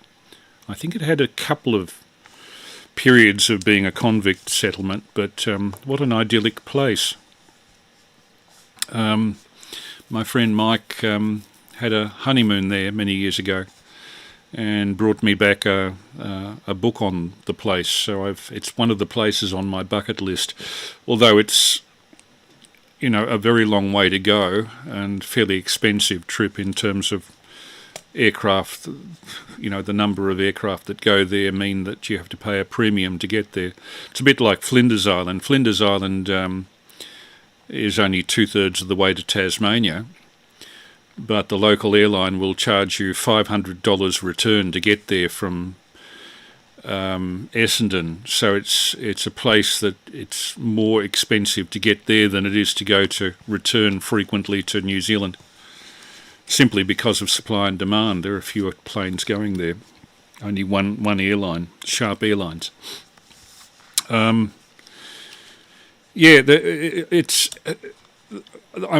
experimenting actually with this business of mixing video with Saturday night missions, getting my head around the streaming software and the video mixing. This is the first occasion on which I've tried to do anything more than just run a webcam. I seem to have got the stream running fairly well. Oh, the delay, the latency, I have the latency set to maximum. That's a safety measure. The reason you're seeing it with delay is that the 25 seconds delay gives it a chance to make up a shortfall in buffer should the buffer go close to underrun. In other words, it's leaving a bit of reserve in terms of the gap to allow the filling of the gap if there's some sudden drop of internet speed. So that's controllable. There are 3 levels of latency that I can switch in: short, medium or long. At the moment I have it on long, not named after me, I might add. But it's a matter of experimenting with it from week to week, and next week I might run it on the shorter span and see if I can get it closer to being in sync. Eventually on the shortest, if that works, if I can synchronize exactly my streaming rate with my upload speed, I could almost make this a duplex system with radio from another frequency. So that will be interesting. Anyway, I'll just check to see if Ray, VK3KEL, has anything further. If not, I'll send it round to Peter. VK3KEL, are you still with us, Ray? VK3AML.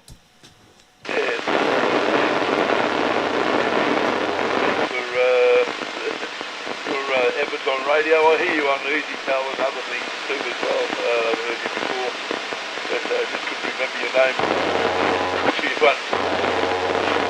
Did for me, and that was but very good, and thanks for very interesting discussions you have occasionally, and funny sometimes as well, so I enjoy it. So VK3AML, VK3KEL, thanks very much. Over. Yeah, thanks, Ray. I'm sure that, on the EasyPal digital slow scan TV net, certainly we have a fun time. Most of us on there are, as well as being radio hams, are enthusiasts of photography, and it's nice to be able to share a few pictures once a week. It's actually twice a week now. There's going to be a digital slow scan net on the VK3REC EMDRC repeater, 147.175 tomorrow at 2 p.m.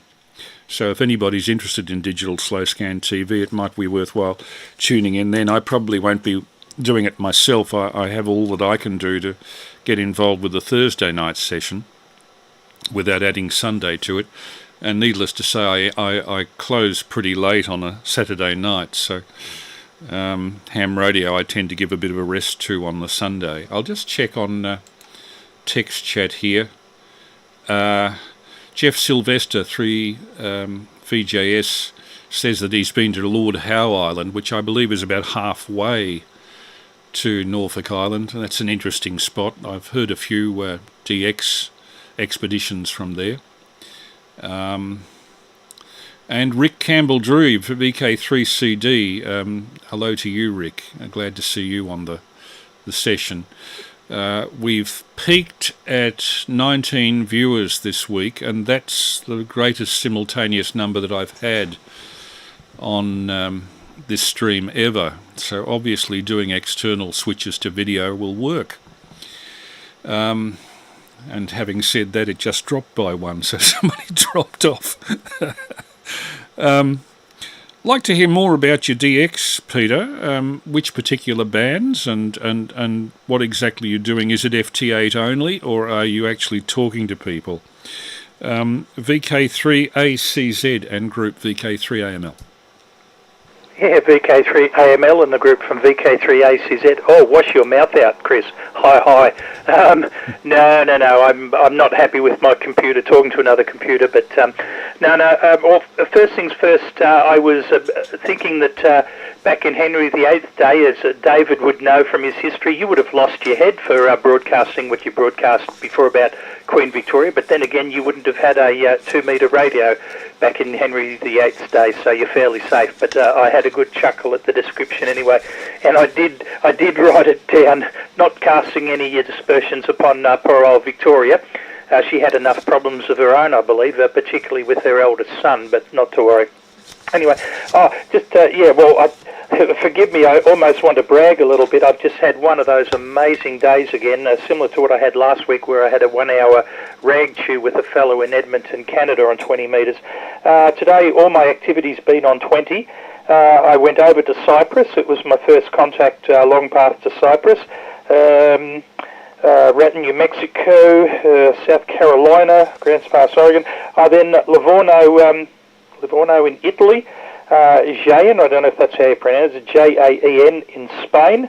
But the best one of the lot was I've been hankering for a DX contact with Africa for quite some time, and I got it this afternoon. It was a bit of a pile-up. I had to wait my turn, but I got a 5x7 both ways with a fellow in Eswatini, which is the old name for, which is the new name for, oh goodness me, it's not coming to me all of a sudden.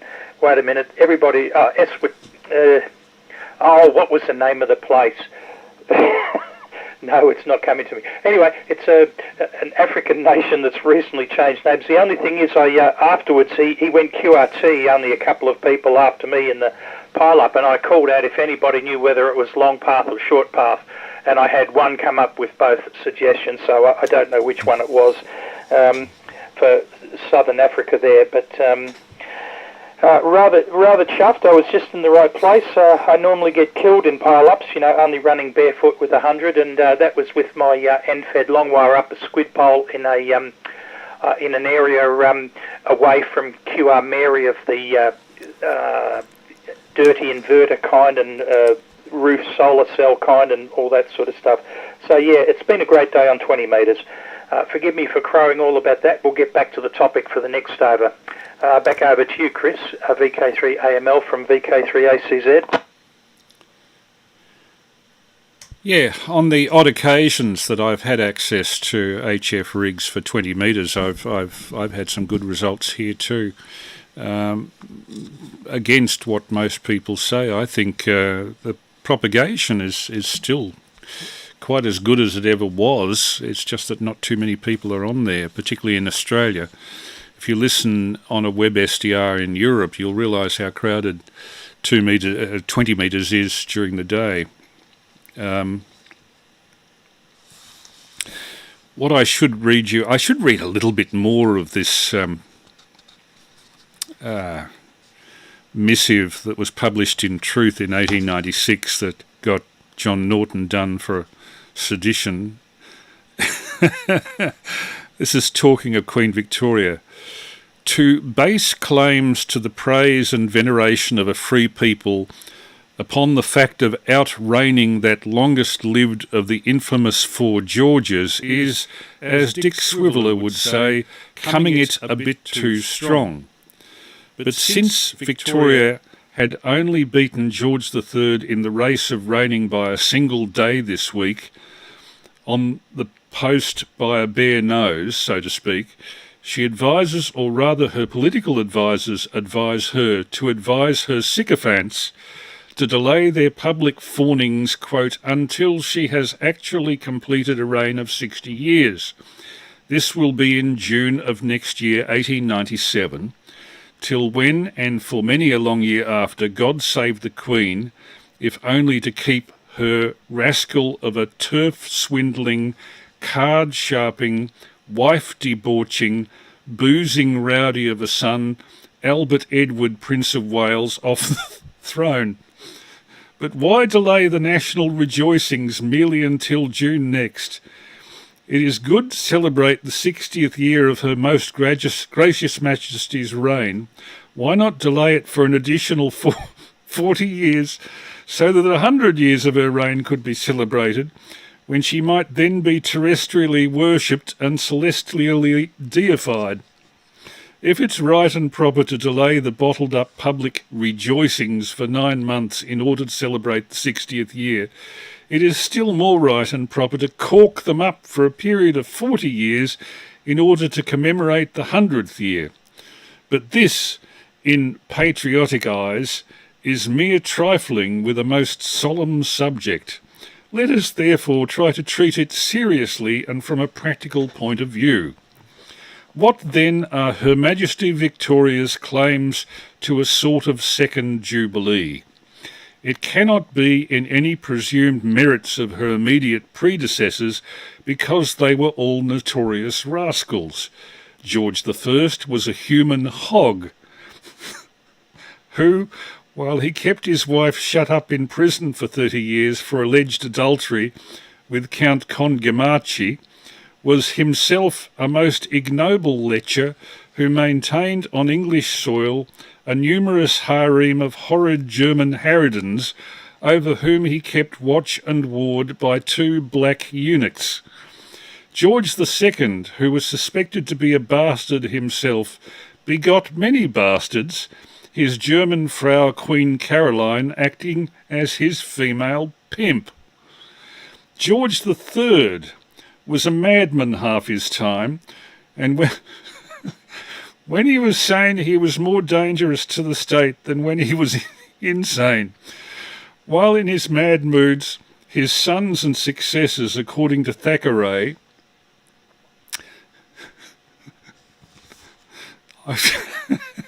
used to tie him up to the leg of his bedstead and bait him like some human bear.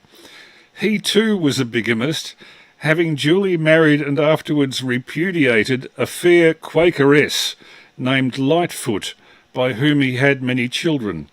Consequently, George IV was a bastard. This George IV, nicknamed in derision the First Gentleman of Europe, was the biggest blackguard, the greatest liar, the foulest adulterer, the most infamous swindler, and impudent turf blackleg or Welsher that the world has ever seen. He was a bigamist, a wife-beater, and a madman with occasional prolonged lucid intervals. He married Mrs. Fitzherbert, then tried to divorce Queen Caroline, but failing, fiendishly killed her by breaking her heart. William IV, nicknamed Silly Billy, was a cross between a wild ass and a mad bull. By a Mrs. Jordan, whom he afterwards cast off in a most callous fashion, this scoundrel had some 16 bastards, all of whom he foisted on the state. These are Her Most Gracious Majesty Queen Victoria's progenitors and immediate predecessors. Surely it's not upon the lives of these that she bases her claims to another jubilee.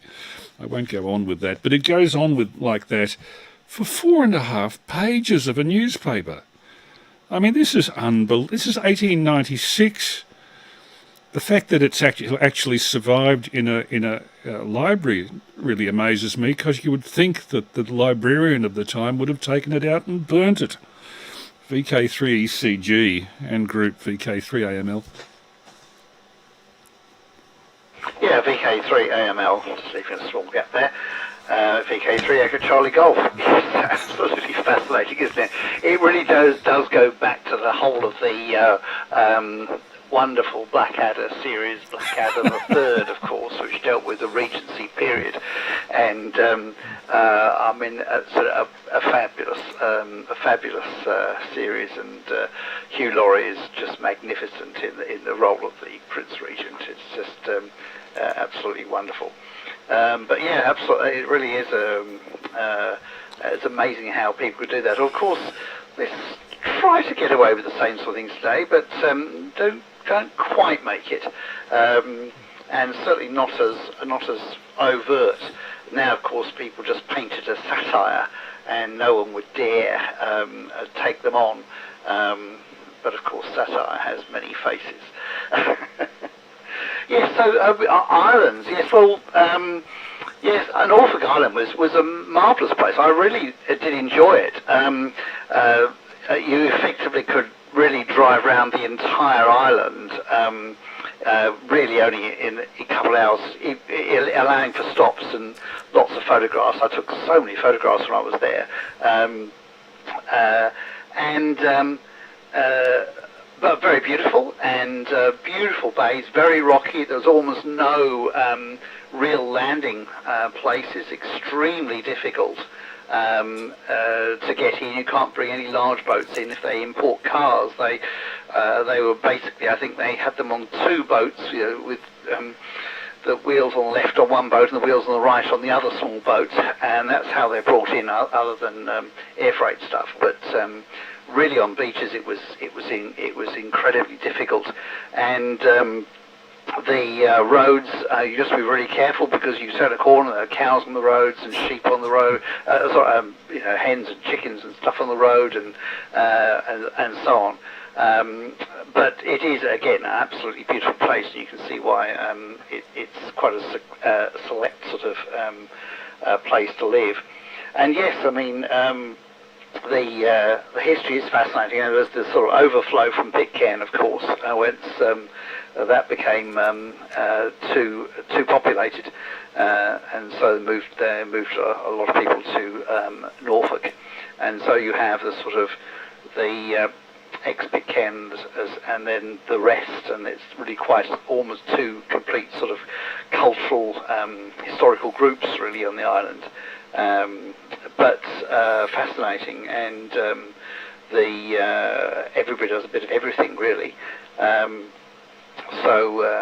But my work was just what was the case. It wasn't there was a homicide there, and I think when I was there, the person who committed that crime was just about to be released. But there's been a couple, certainly in my time, and I haven't dealt with those, but a couple of my colleagues have. So it's certainly a very, very interesting sort of environment to work and do those sorts of cases. Nauru was totally different, and that was related, in fact, to a local matter. It had nothing to do with the refugee issues, but was purely a local issue, and I was giving evidence in court, which was another fascinating experience, giving evidence in court in Nauru. Just the courtroom was amazing. The whole structure was amazing, and the courtroom was next to the Parliament, which was opposite the airport, and just a fascinating place. And that was one island where you could get in the car, which I was led to car while I was there, and you could do the entire circumnavigate the island in about 15 or 20 minutes.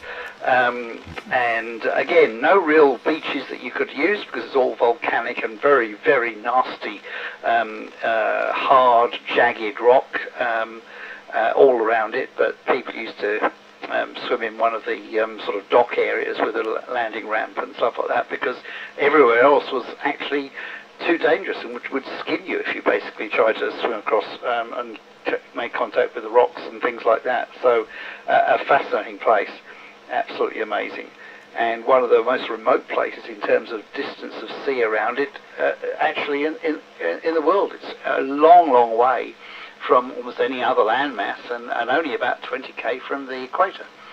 So it is an absolutely fascinating place. Anyway, back to you, Chris.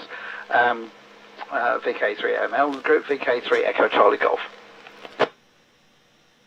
Do we have any other breakers? VK3AML just standing by. People very welcome to join if they care to. VK3CG and group VK3AML.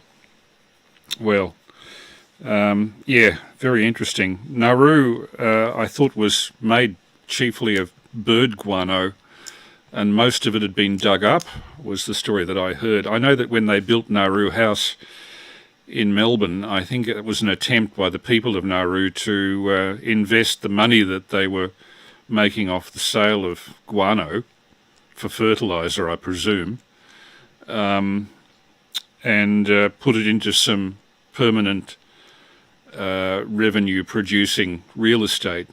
I don't know whether Nauru House is still of that nature, but it was certainly prominent in the 70s and 80s. It was a very tall building by those standards. I think it's not so much a tall building now by present standards. Colleen McCulloch, I think, was based in Norfolk Island most of the latter part of her career, writing books there, and gradually going blind with macular degeneration. I think she's died now, but writing The Thornbirds was, I think, achieved on Norfolk, unless I'm mistaken. And I know that it had 2 periods of convict occupation, an early one and a late one, and I think the later one finished about 1840 or something. The early one started in the 1700s. But yeah, from what you say, it's worth visiting. Note what you say, Peter, about Spain and Africa. I frequently listen on a web SDR in Africa, and there's not that much activity there. You would think, thinking back to all those hackneyed films of the 30s, where you see people in remote parts of darkest Africa speaking into radio telephones, that there'd be a lot of people with ham radio, but I get the impression it's not so much a big pursuit now, although I occasionally hear on the 147.0 repeater the Geelong Radio Club playing back the news broadcast of the South African Radio Society, whatever it's called, the ZS call signs. With Africa, at least some of the countries speak English. South America, you'd have to be fluent in Spanish or Portuguese, neither of which I am. I can just get by in French. Un peu. VK3ACZ and group VK3AML, with a pause if anybody else would like to break in. Yeah, nothing heard. VK3AML and the group from VK3ACZ. And the seniors moment I had with the name of the African nation was Swaziland, which has now been now is called Eswatini. I didn't even know, so there you go. My geography's expanding all the time as I visit these places, which is about the only contribution I got as far as Lord Howe Island and Norfolk Island and all that is concerned. I've been there on 10 metres, high. The sporadic E over summer was really quite good with getting into the VK9s, and so that's the best I've been able to do, is have people describe the place for me. So I'm quite envious of everybody who's visited there. I think I'd really like it, even if I might feel a little bit isolated so far from the Australian mainland. And speaking about being so far from the mainland, I've been talking with Jim 3AMN. He's up at Grant Picnic Ground, which is in the Dargo High Plains area, and he's been coming up regularly on 80 metres to give us a talk about what's going on. I was invited to go as well, but we had too many things on, and he's doing rather well. It gets down to 2 degrees overnight, and he can't kick the dog out of bed, but because the dog's got brains. But anyway, he's he wasn't part of our broadcast the other night, as you'll recall, Chris, on the RHA repeater, and that's why he was heading up there. But he should be back probably tomorrow afternoon or Monday. But yes, looking forward to the very first club meeting in the new rooms. As I think I said last week, we had an exam in our new club rooms, and everybody approved of the facilities, so I'm sure you'll like it, and it's nice and handy for public transport and the like. And of course, don't worry, I'll get you home late in the evening. No drama about that. It's actually not even as far to your place. But anyway, as I've got little to contribute as far as islands and the rest of it, I will hand it back to you for enough of this over. Sorry to be like a two-bob watch, but 20 metres went absolute gangbusters today. I couldn't believe it. I heard Israel, Czech Republic, a few other European countries that you normally only hear when there's a DX contest on, and it was just super. And I've got a glimpse of what it must be like with Sunspot Maximum. When you were always hearing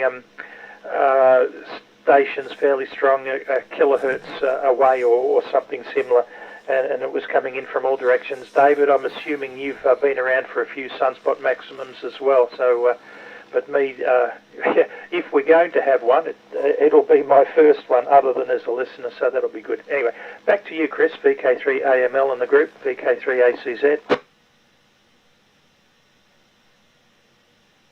I will have to get my HF going. I actually, in the cupboard here, I have a BitX kit that I haven't quite finished putting together. I should pull out the digit and get that done.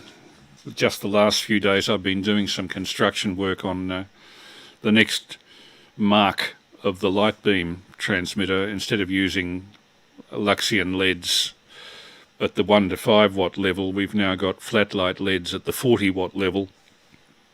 And I'm having to build fairly extensive heat sinking for them. Consisting of a CPU, heatsink and fan, with little holes tapped and dyed into it that will allow me to clamp on the flat light LED, which is like a small 1 centimetre by 1 centimetre copper square, and above that a secondary lens, a relay lens between the LED and the Fresnel objective. So that's all it has to be built with fairly great accuracy because it's an optical instrument. You can't afford to have it even a millimetre off. So that's occupying a bit of time. I have a second mast here too that I have to put up at the front of the house to allow me to put up an 80-metre dipole. Heaven knows what the neighbours will say about that. They say enough about the VHF antenna. But what I must do, Peter, now that I'm doing I can do a video component of these Saturday night sessions, is to make a greater effort to get some original material down on video, perhaps even at the Sherbrooke Radio Club meetings, interviews there, or maybe even the syllabus item recorded, and stream that on these sessions. Obviously I can do it viably via live stream with commentary if necessary. Very amateurish commentary this week because I had my attention deviated by audio mixing and video mixing. I'll get used to that as time goes on. And we've got no drop frames at all the whole night, which indicates that I have got the upstream speed set correctly this time. Yay! It only took 5 weeks. Yeah, around to Dave. Can you tell me more about Nauru? Is it a coral cay? I had an idea that the whole island was a mass of guano, which they can process into either, I think, fertiliser and gunpowder are the two main things that they make from it. I may be wrong there. I think also a relative of mine, a nephew, was working at Nauru House years ago, and they had a visit from, I think, the King and Queen of Nauru, and apparently they get some sort of a stipend in proportion to their body weight. So they were incredibly overweight. One thing that I've heard is that because of the European incursion into Nauru, that there's a very high incidence of diabetes in Nauru, and that's almost epidemic proportions there. VK3ECG, VK3 Alpha Mike Lima and group. Yeah, just leaving a short pause there from VK3 Echo Charlie Golf. Yes, fine, Chris. Yes, look, it's a fascinating place, and you're absolutely right. The mining of the guano and so on, and the phosphate basically, was the thing that made Nauru a wealthy country, and indeed I think the per capita wealth of Nauruans was the highest in the world, and that was the time when the Nauru House and so on, the rumours were that there was a 737 sitting out on the runway. So if members of the Parliament and Cabinet would like to have a quick trip to Paris, then this could be done at the drop of a hat. And the wealth was extraordinary. Of course, a lot of that has effectively gone, and there are various issues around how and why all the money was spent, and in what circumstances, and who spent it, and no doubt those arguments will go on forever. But yes, there's some really interesting issues around. I'm not sure about the weight issue, but you could well be right. But the issue around wealth and land is absolutely fascinating, in that there are disputes all the time about land. It's almost the biggest legal action that takes place is land, and they will argue about 1 metre or half a metre at the edge of a strip of land belonging to this sort of family, tribal sort of clusters. And because the ongoing royalties are totally dependent on the land ownership component, and so it is worth a lot of money to argue about having an extra few square metres almost of your property, because that changes the amount of royalty money you get. Now it's all in ruins. The mining operations, they're really large, they're gone. The land has dropped by about 10 metres, taking off all of the soil and on the guano, basically leading to these sort of rocky pinnacles almost, which it was deposited on. So it's this sort of I don't know what it is. It's a mixture of it's a phosphate rock island. So you've got the rock as well, and there's these pinnacles of rock that stick up, and they're amazing caves. I was taken by one of the people who asked me to go there, and they had taken me to effectively a hospital that was built into caves in the rock. That was actually a settlement of and shelter during the Second World War, because most of the troops bypassed the island, of the American and British troops bypassed the island, and the Japanese effectively took over the island. There are Japanese gun emplacements up on the rocks as well there still, and they moved a lot of the native Nauruans off to a tiny little island a little further away, and I think the population of Nauru went down to about 10,000 people, perhaps even less. During that time, many of them died off, and then after the war they came back to Nauru. So it is actually a really fascinating place, and there's a lot of pride in the country as well, and there's quite a lot of obviously now a lot of economy is based around the refugee centres and the income streams that are linked to that and so on. Yes, a lot of money at one time, not a lot of money now. I think that is the story there. But yeah, I mean the opening. I just caught right at the end. I didn't really get up into the shack until much later on today, and I just heard the end of that 20-metre opening, and it was very active. And then, literally, as I just turned the rig on, it all just faded away in the space of about 5 or 10 minutes. It was quite extraordinary. But that's exactly what I would have expected at the end of the afternoon, like that, coming to the evening. So yes, I mean, as I haven't been as active in radio for all the time, so whilst I've picked up on most of the cycles when they were really good, and travelling around doing other bits and pieces meant that I haven't always been active for a few years here and there. So I haven't probably experienced the peaks and troughs in quite the same way. But yeah, absolutely amazing. And in the UK, certainly I used to love on 2 metres when all the fogs and mists came down. You get all these wonderful tunnelling effects into Europe on 2 metres, running 5 watts and something like that, which used to be extraordinary. Anyway, back to you, Chris. From VK3, Echo Charlie Golf. Okay. Just as a matter of interest, Dave, which part of England were you from? Originally from northeast London, and then I was at university in Nottingham, and then back down to the West Country in the Bristol area for a while after that.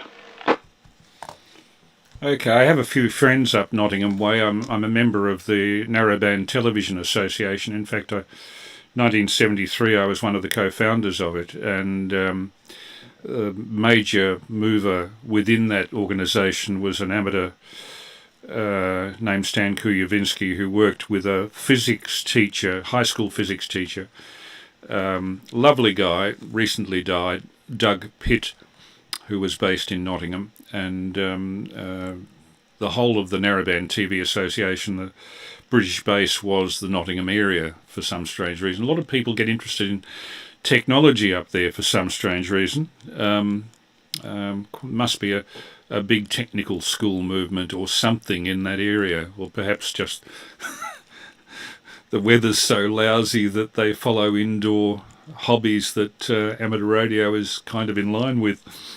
I've been listening a lot on web SDRs mostly the last week.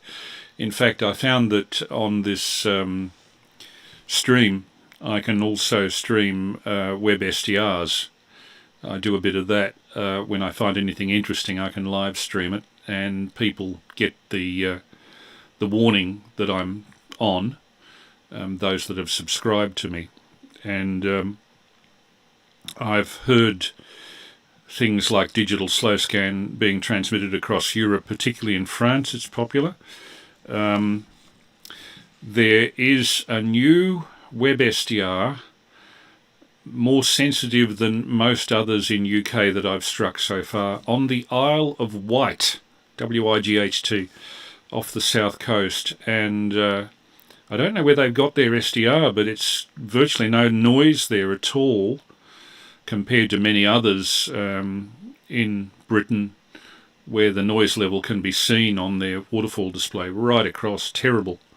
But the Isle of Wight one is really good. The only trouble is it has a half-hour timeout on it, and you can only use it 30 minutes every 24 hours. So if anything's going on in Britain that I want to listen to that's less than half an hour, I'll head for there and use up my daily half hour's worth. I just hope they extend the time on it, because it's a really good one. Increasingly, I find myself, even if I transmit from here, I will listen on web SDRs away from here, because I know that the future of listening on HF radio is probably limited for anybody who's in an urban setting with switch mode power supplies and such.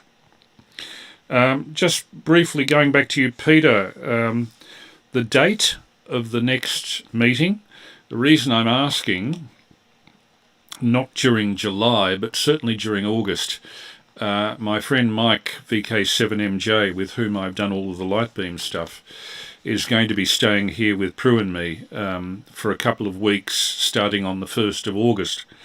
And I'm hoping that the Sherbrooke Club meeting will be in time for that. We may actually be able to do the presentation with him there, adding his physics background to the discussions of what we did on Deal Island. That video that I showed tonight was the least technical of the 3 or 4 videos that we made. Steve did a bit of incidental video shooting. Dave did a lot. He did a separate video on Deal Island, including a lot on my light beam stuff. I shot a lot on the history of Deal Island, as you could see, and its geography and its wildlife, which is mostly what the subject of tonight's video was. And then we have the sound recordings of the HF transmission and the light beam stuff. So really, we had recorders going for most of that 4-day trip, such that we probably in aggregate have about 6 hours worth. We came back with lots of memory cards full, but it'd be nice to make a shortened version running about half an hour, all up, with a technical leaning on it for the Sherbrooke group. VK3ACZ, VK3AML. Yeah, VK3AML and the group from VK3ACZ. Well, it'll be the first Monday of the month, each month. Don't have a calendar with me, but you'll be able to figure that out, and all will be good. Hopefully it fits in with what you want to do. Sounds great.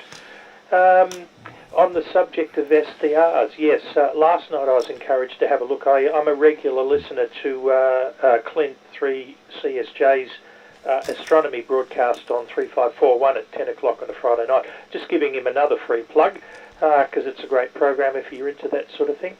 And he invites a call back at the end.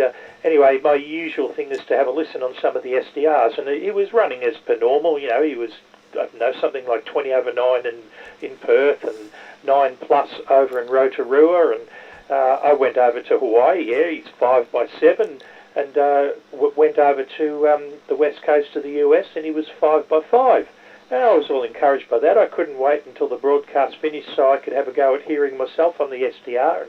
No, as close as I got was a little bit of botched CW that I could hear in Hawaii, but I definitely couldn't hear my voice. And I'd been all encouraged or emboldened by the fact that he said he was only running barefoot 100, so obviously he's got a way better antenna than me.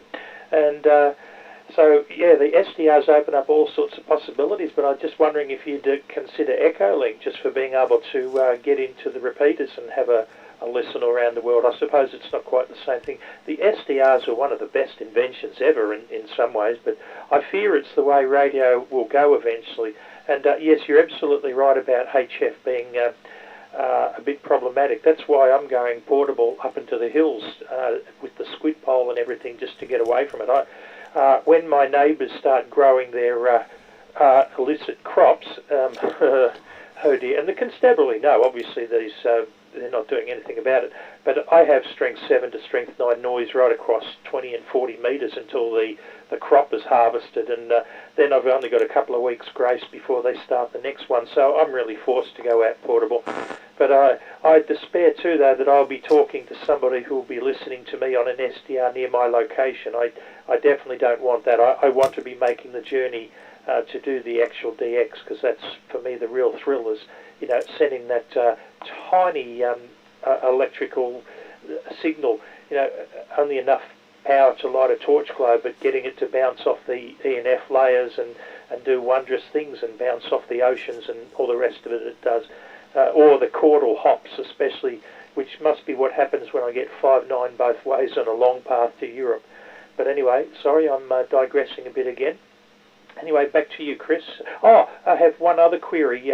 Today I was trying to access the, what's the name? Mount Borbor repeaters. I notice in the Wireless Institute memos about this all, there's a 70 centimetre one and a 2 metre one. Not sure I got the tone right. I set 103.5 in both. I wasn't able to access either. I've heard you say something about accessing Borbor. I want to pick your brains about that, because I know the Wireless Institute repeater info isn't always entirely up to date. But also, I was wondering, when you were on Deal Island, to get back on topic, when you're in Deal Island, I spoke to you on the Bass Hill repeater, and I think you said you got into Mount Tassie. Can you tell me again what the other repeaters were that you got access from on the VK3 mainland? Back to you, Chris. Yeah, I'm just, I made a list. Okay, VK3 ACZ, VK3AML. I'll read this out. Repeaters as received on Deal Island from the Telstra seat, Garden Cove track. That was the seat where you saw my FT 7900 working. Very strong repeater, S9 plus, 146.625. Delegate, DELEGATE, and that was a repeater linked to Sydney. VK3RDH, I think, was what I copied from that. But that was a surprise, because it would have been close to 200 kilometres.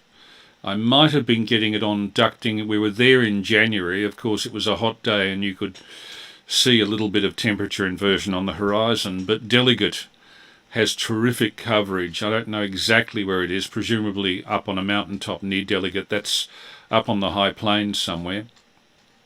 Then in order of frequency, these are the other repeaters we got. 146.750, Ulverston West VK7. That was very strong. 146.775, fairly strong, S9, Stowport in VK7. 146.9, Nowa, the Bairnsdale repeater, that was strong. 147 even, Mount Arthur S8, that's near Launceston. 147.075, I could hear 2 or 3 repeaters, all about S3, but I couldn't get into any of them to ask. I think I triggered one, but I couldn't get a reply. On 147.1, Bass Hill was about S6 to 7, but that could get me back into Melbourne, so that I used that a lot. 147.175, I could hear a repeater very weakly, and it was probably the EMDRC's VK3REC, but it would have been beyond my radio horizon. Interestingly, on 147.225, there was no sign of Mount Bulbor, and I could only think that it was possibly off the air, but there was a very weak repeater audible on 147.225. Don't know where it was from. On 147.375, there was a weak repeater, probably Table Cape, and on 70 centimetres, I could only trigger one repeater, and I don't know where it was, but it was on 438.650. So that's the list. There were about a dozen repeaters that I could hit from there, and interestingly, our coverage via repeaters back to the mainland was a lot more reliable than any telephone connection. Even at the best points, the mobile phone coverage was incredibly weak, hard to maintain. I only had one really good mobile phone conversation from there. When we were up by the lighthouse, up 300 metres, nearly 1,000 feet, I could get through the telephone repeaters on Mount Tanner on Flinders Island, so I gave my old friend Judy Jarks and her husband Sandro a ring. Judy Jarks was a singer in mostly jazz and pop during the 60s and 70s.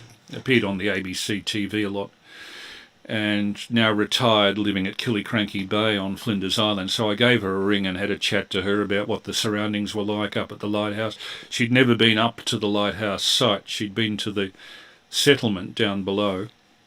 But as her great-grandfather worked as the lighthouse keeper there for 20 years in the late 19th century, I thought she might appreciate getting a phone call from there. So we had a good old chat. But patchy is the best description for mobile phone coverage out there. The skipper of our boat, Wyn Hobson, I noticed, was looking from time to time at what I thought was a mobile phone, but I was later told was a sat phone, and he was using it for GPS. He was actually watching exactly where the boat was, partly from that, partly from depth soundings. I could see the depth sounding thing going all the time, the sonar thing on the bottom of the boat, and partly from radar. So we had multiple layers of safety provided by Wyn, and you can imagine in a position where he's taking passengers on, there are all sorts of requirements for passenger safety on a higher trips charter work in Bass Strait now compared to what there would have been 30 or 40 years ago. So it was interesting watching all of that, and on another video I got quite a bit of video of him working all of that. But for people like him, sat phone out on Bass Strait is necessary, even though it must cost a lot. Northeast London. Now, is that the side of London where the Crystal Palace was, or is it the other side of the Thames where Alexandra Palace is? I'm not quite sure. There's two high spots in London. Both of them were used for television experiments very, very early on. Baird, I think, had his experimental studios at the Crystal Palace, and of course the Alexandra Palace is where the BBC originally had their television. VK3KL, if you're still with us after all that, VK3AML. Sorry, VK3CG, VK3AML. Yeah, sorry, VK3 Echo Charlie Golf. Yes, fine there, Chris. Yes, I wasn't able to copy Ray. I could just hear that he's, just hear some voice, but the signal was very, very, very low. Certainly didn't break the squelch. When I turned the squelch off, I could just vaguely hear there was a voice there, but that was about it. And really couldn't copy anything at all. But yeah, there we are. Yeah, I'm trying to think in terms of where I was brought up was really that sort of Wanstead area and Redbridge, that sort of area, in Ilford, where the film places were, and Alexandra Palace would be the closest. So it's that sort of. Which is probably more straight north, whereas I was more northeast. So that's sort of the general area. So we lived in Wanstead and right next to sort of Redbridge and Ilford, and then out to Chigwell. So that's sort of, which is just really Essex. And then lived up in Norfolk for a while, and then by that time my parents were living in Norfolk and I was at university in Nottingham, but and involved with the radio club and at the university radio club and things like that, but not much else in the way of radio bits and pieces. I think I had a little 2-metre sort of halo stuck out of the window of my hall of residence or something like that, and there was quite a bit of little chats around the campus, and then, as I said, very occasionally you could get a longer signal than 2 metres if the weather was in one of its usual bad bits of cold, rain and fog, and then we used to travel out and do some portable bits and pieces from the university club from time to time and things like that, and that was quite fun. But of course we didn't. It was all very sort of homemade stuff, and people building all kinds of 4X260p sort of power amplifiers and bits and pieces like that. Most of it was sort of VHF and UHF, as there really wasn't a lot of opportunity at where the club was to have much in the way of HF antennas, and it was all fairly impoverished at those days. So a very different sort of situation. But yes, the SDRs, these Kiwi SDR things are really fascinating, and I've listened to a few. I saw you actually on the with the Isle of Wight one. Isle of Wight's a funny place. I've never been on the Isle of Wight actually, but it's very near Portsmouth and so on. And they're absolutely fascinating, and they certainly are really interesting in terms of monitoring your own transmissions and things like that. So that's certainly interesting. I looked at what they. It seems to be about sort of the sort of standard sort of kits that they put together for the ones that are used by the Kiwi SDR system, but they're based. A lot of people use them with these small. I don't know, that might be Raspberry Pis or something like that. But there's another small computer I think that they use for them. But obviously there's a whole series of different ones on the web anyway. You can have a look around. The time limits are interesting. I think if you know the person who runs it, you can probably get extended time, because some of them allow you to log in, I think. But whether people subscribe to some of those, perhaps they do. Yeah, amazing. You've got something like 6 hours of the video. I think there's a really a nice bit of editing could be done there, and you could have some interesting voiceovers. And I think that sort of software, the OBC software, I think allows you to do quite a lot of that sort of stuff.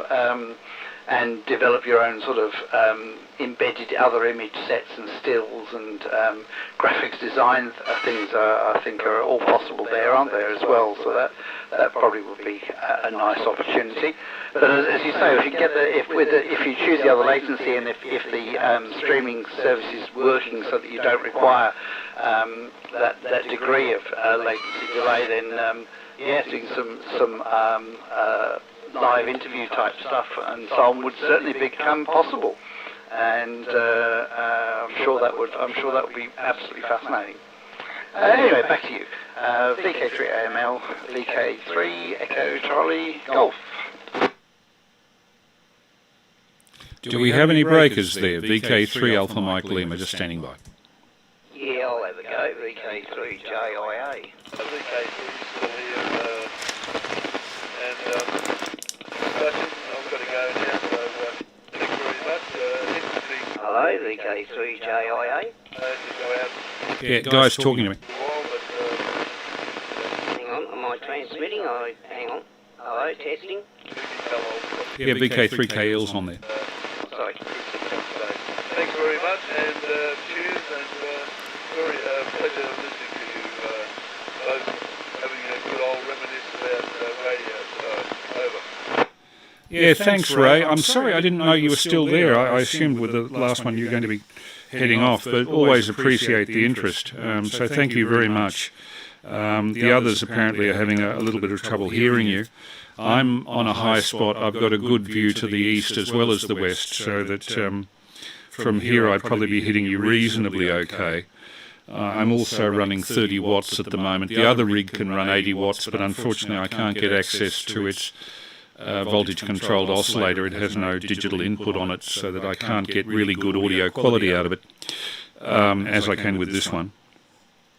That's why I run this rig, the FT7900. The FT2900 can do about 3 times the power, but its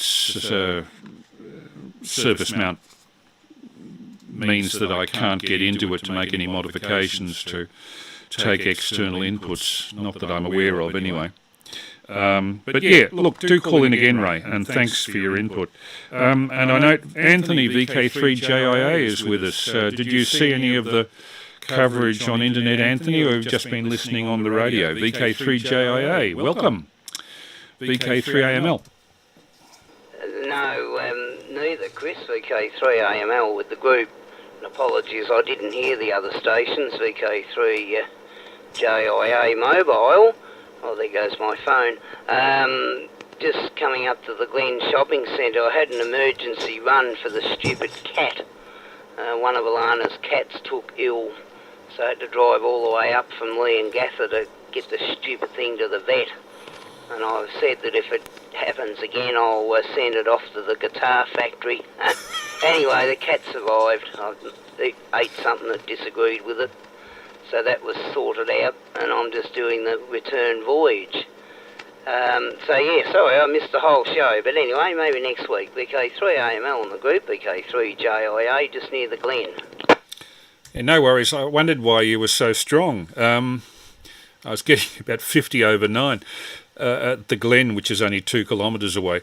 Okay, yeah, cats, there are a lot of things that kids can give cats in ignorance, trying to be nice, that are bad for them. One thing is onions. Onions actually do very bad things to cats' internals. The other thing is chocolate. I wasn't aware until Tony Sanderson's daughter, who initially did a degree in veterinary science and then went back to university and became a GP, informs us of things that you give animals, trying to give them treats that actually do them a lot of harm. I wouldn't have thought that chocolate was much harm, but apparently so.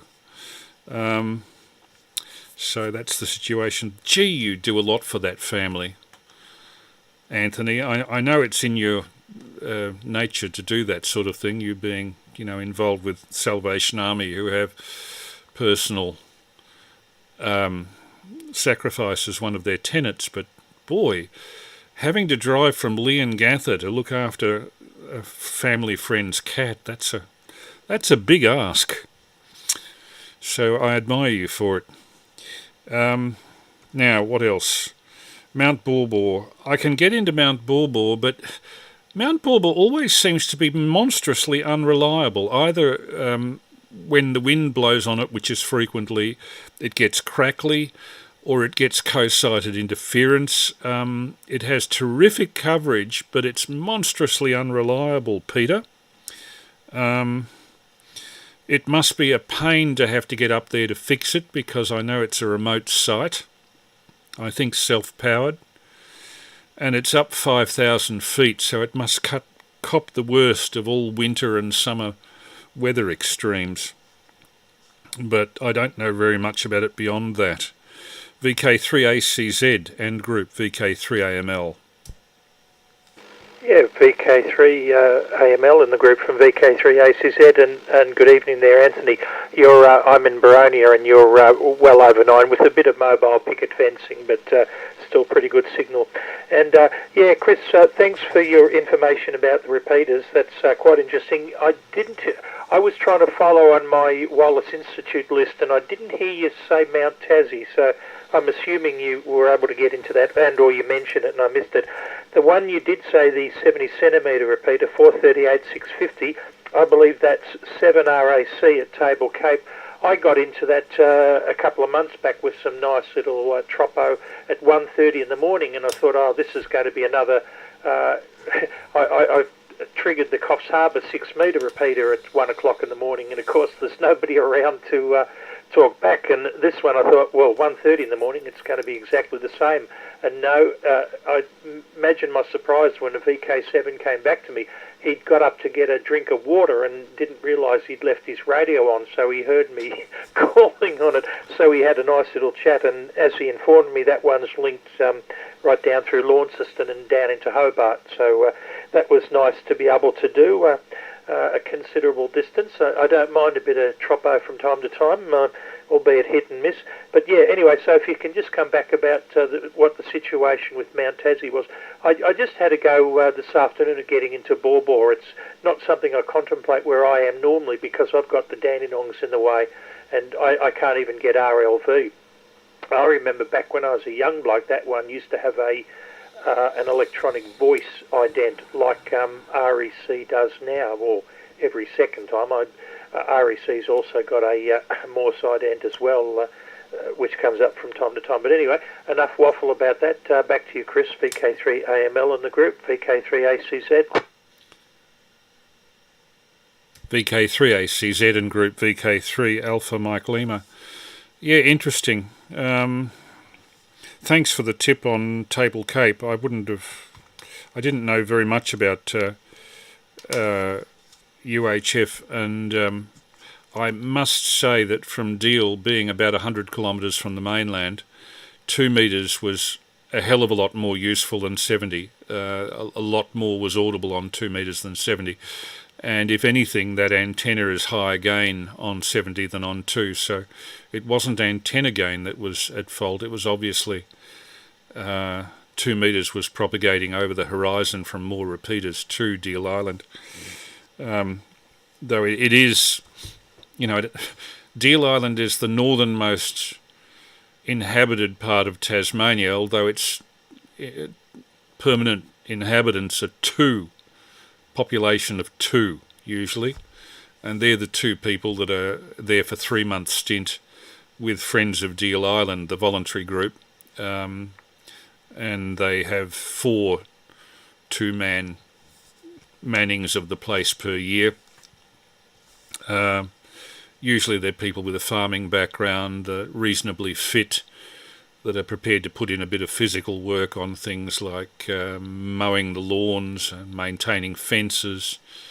The National Parks provides the materials, but frequently Tas National Parks is pushing for cash, particularly for staffing. So this comes under the heading of volunteer work. And I must say I admire the volunteers having the guts and the physical constitution to do it. Certainly it would be beyond me physically.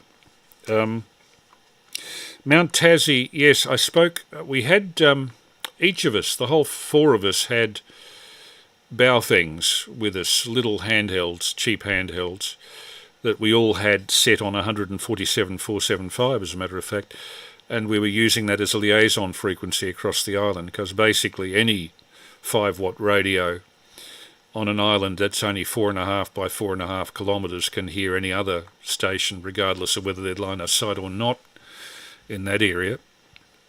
And with the little Baofeng, I was able to talk through Mount Tassie to Jeff, VK3VJS, while I was climbing the 4 kilometres of very steep track up to the lighthouse at 300 metres above the sea.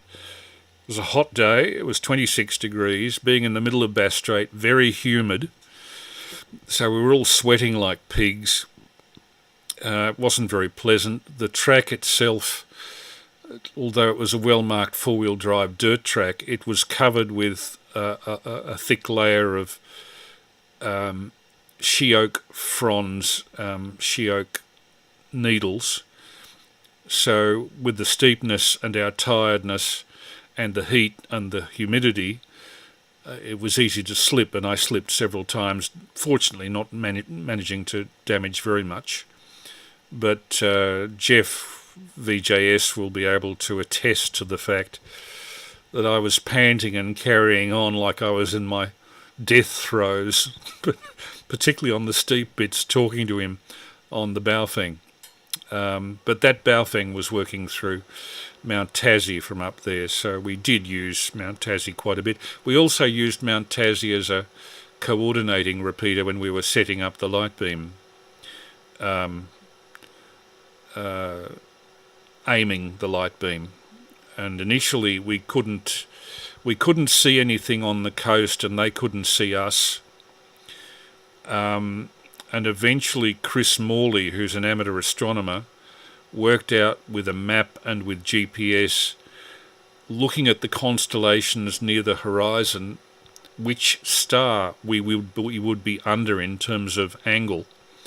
And he managed to lock onto us that way, and then we locked onto him, and we could talk back and forth. But it's interesting, we could see the red light in both directions, but we couldn't see anything of the land in either direction.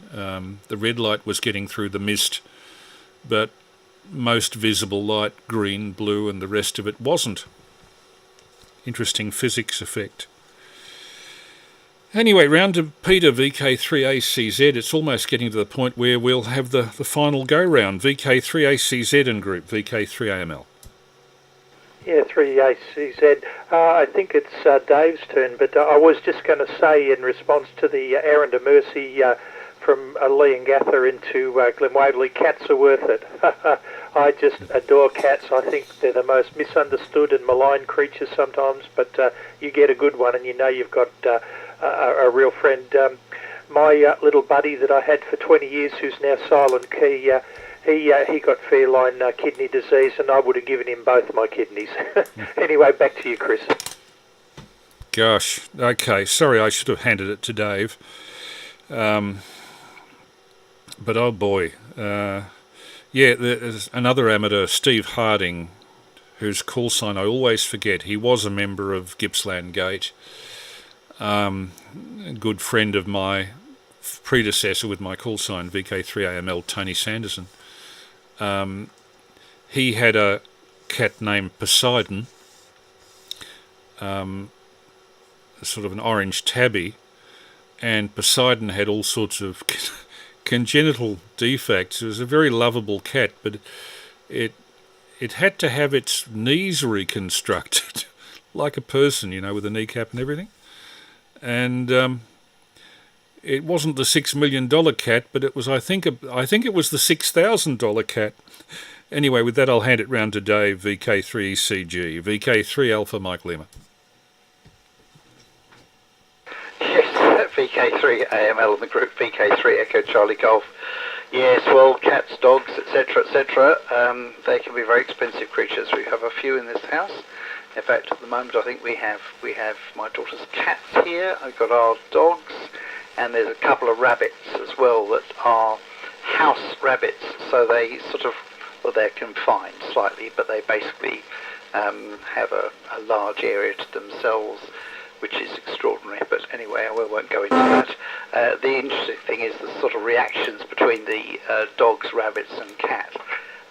Cat is the lowest in the pecking order. Even the rabbits will actually go for the cat who runs away, which is extraordinary, really. If it was in the wild, it would be the other way around, but there we are. Yes, so, and indeed, onions and chocolate and grapes and raisins and things like that. It's actually very nasty stuff, both cats and dogs, but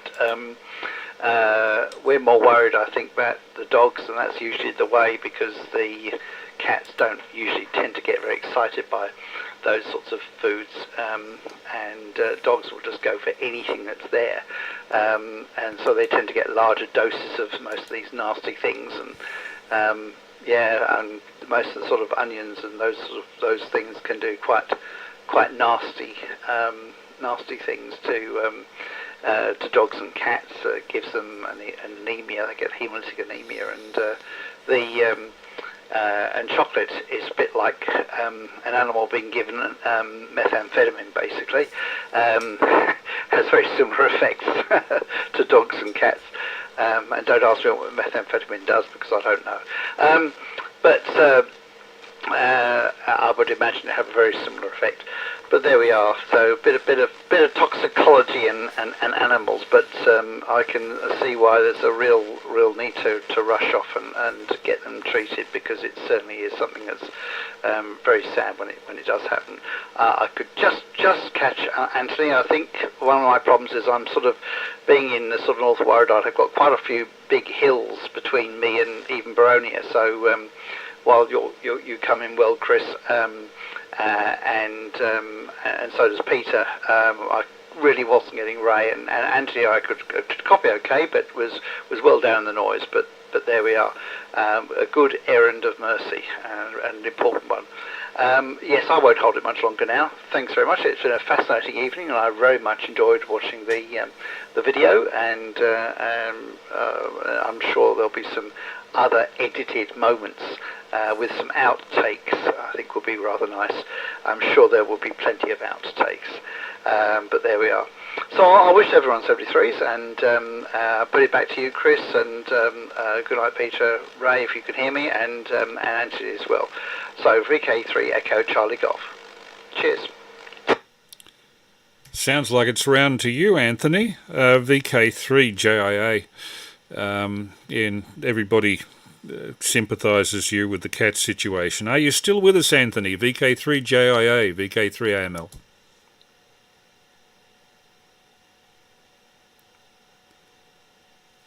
No, sounds like Anthony's not there. We'll just try once more. VK3JIA.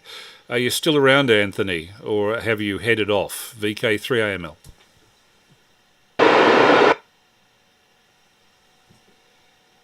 No, we've lost Anthony. Okay. Well, just summing up, I'm just coming up on 3 hours worth on the live stream. And I think it's been probably the most successful of the live streams I've done so far, because now we've got a situation where I can reliably stream and not worry about relaunching the damn thing all the time. I also, through OBS software, am able to insert videos and stills. So I have to think of this now more in terms of producing a live video with a vision switcher, which effectively I got with the software in front of me. Apologies for the crudeness of the roughness of the narration on the video. I was doing the best I can off the top of my head, but I had to always think of the fact that half the people listening are on the radio side and are only hearing the audio component. So I couldn't do a narration that was specifically suited to the video or to the audio. I had to sort of draw a middle line.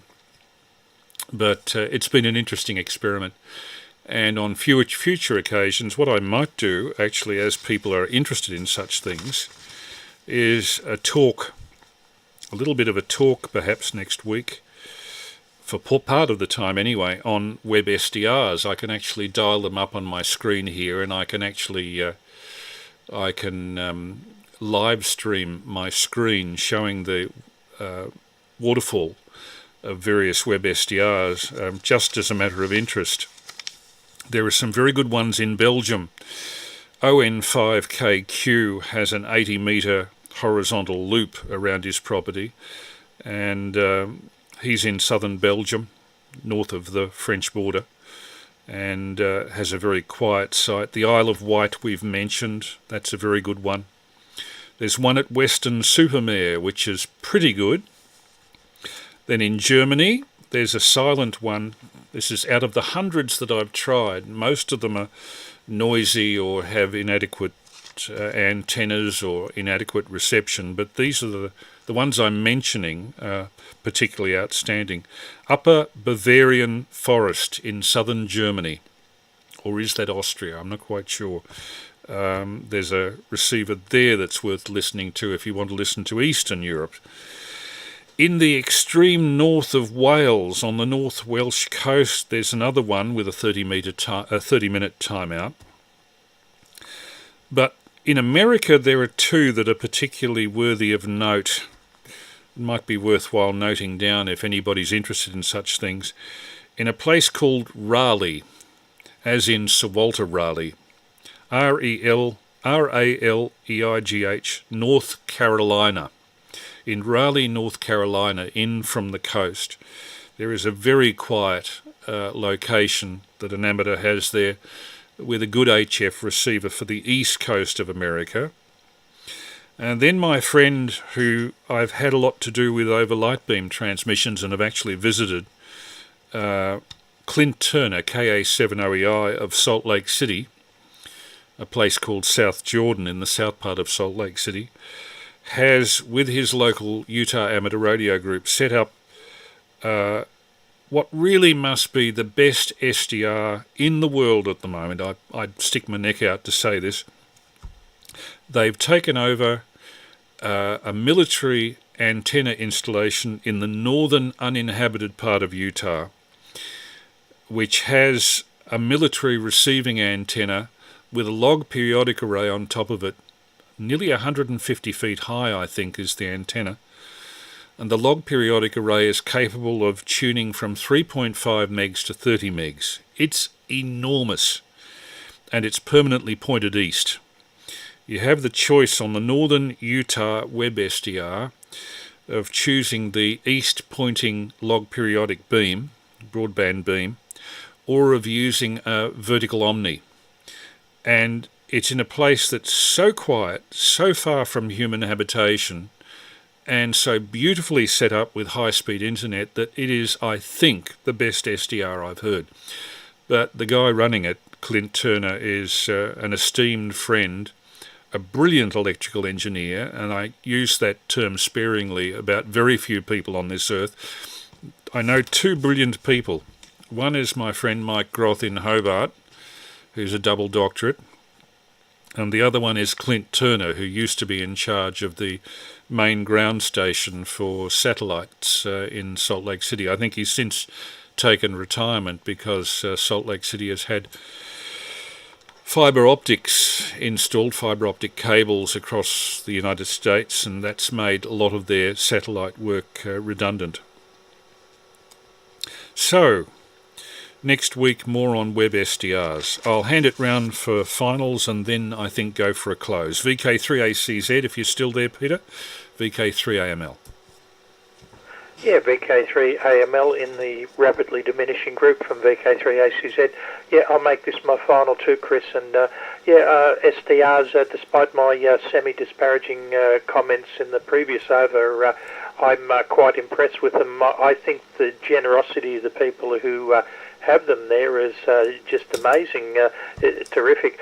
I must confess that some late nights when I'm calling CQ and nobody looks like answering me, and on bands like 40 metres, all you've got is the Yankee Bravos, and then the Pirates, who, well, you know they're Pirates because they're not just in the Morse part of the band, but they're down even below 7 megahertz. When that's all there is, I console myself with calling CQ and listening to myself on various SDRs to see what propagation is like. And I remember while I was still a shortwave listener, I heard people talk about, oh, I'm hearing you on the SDR, and of course I do a Google search and it would talk about, the radios, and well, that didn't tell me anything. It took a while before I actually found out what these things are, and it's the generosity of the people that have them online. And great invention, but as I said, I hope they don't replace anything. I hope they don't do the work of some of the propagation. But anyway, all good there, Chris. Well, another fine broadcast. Oh, good night to David if he's still listening in 7.3. He's probably gone now. But I'll say my 7.3 to you as well. And yeah, it won't be long. 5th of July will be the next Sherbrooke meeting. That'll come around pretty soon. And I've got to remember it's my ex-whale's birthday next Sunday. Or I'll forget that, and my life won't be worth living. But anyway, have a good rest of the night, and look forward to hearing you on air again soon, Chris. Thank you very much. VK3AML from VK3ACZ. Yeah, great stuff, Peter. Great stuff. Anyway, I'll hand it round. If Dave is still there, do you want to take a final? VK3 ECG, VK3AML. Yeah, fine there, Chris. And also send these to you, Peter. I'll have a little bit of an exploration of some SDRs in. As I said, I had a look at a few, but that sounds fascinating. The one in Utah. I'll have a listen around perhaps tomorrow and see what's there. But now I think I shall depart to bed. So everything, everyone. Thanks very much, and it was a great video. Really enjoyed that, Chris. Cheers, then, from VK3 Echo Charlie Golf.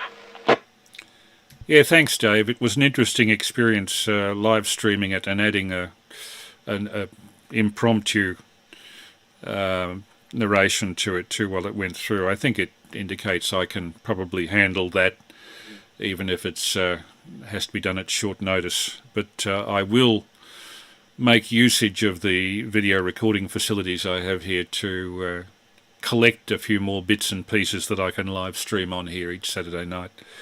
Thank you so much. Is anybody still listening out there before we close? VK3AML just listening for any final comments by anybody.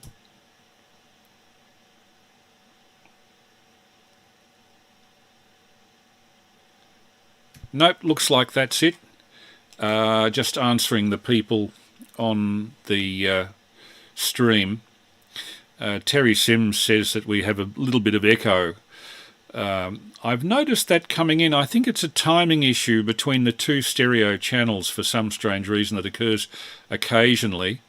And the cure for it that I've found is that if you turn off one of your two stereo channels, the echo disappears because it's a time disparity for some strange reason that occurs between the two stereo channels. And John Young mentioning that Nauru Airport's part of a road system and they need to stop traffic for aircraft to land on it.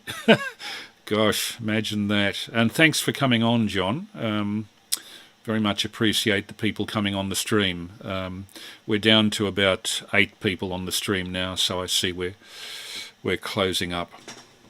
So with that, all the best to everybody until next Saturday night. I'll close the stream. I might do some experimental streaming of web SDRs through the week. If I find anything interesting to listen to, I might just set up a stream on the odd occasion to preserve indirectly the content of the material via this YouTube live streaming, which inherently records itself, makes itself permanently available. Thank you to everybody who's watching on the live stream.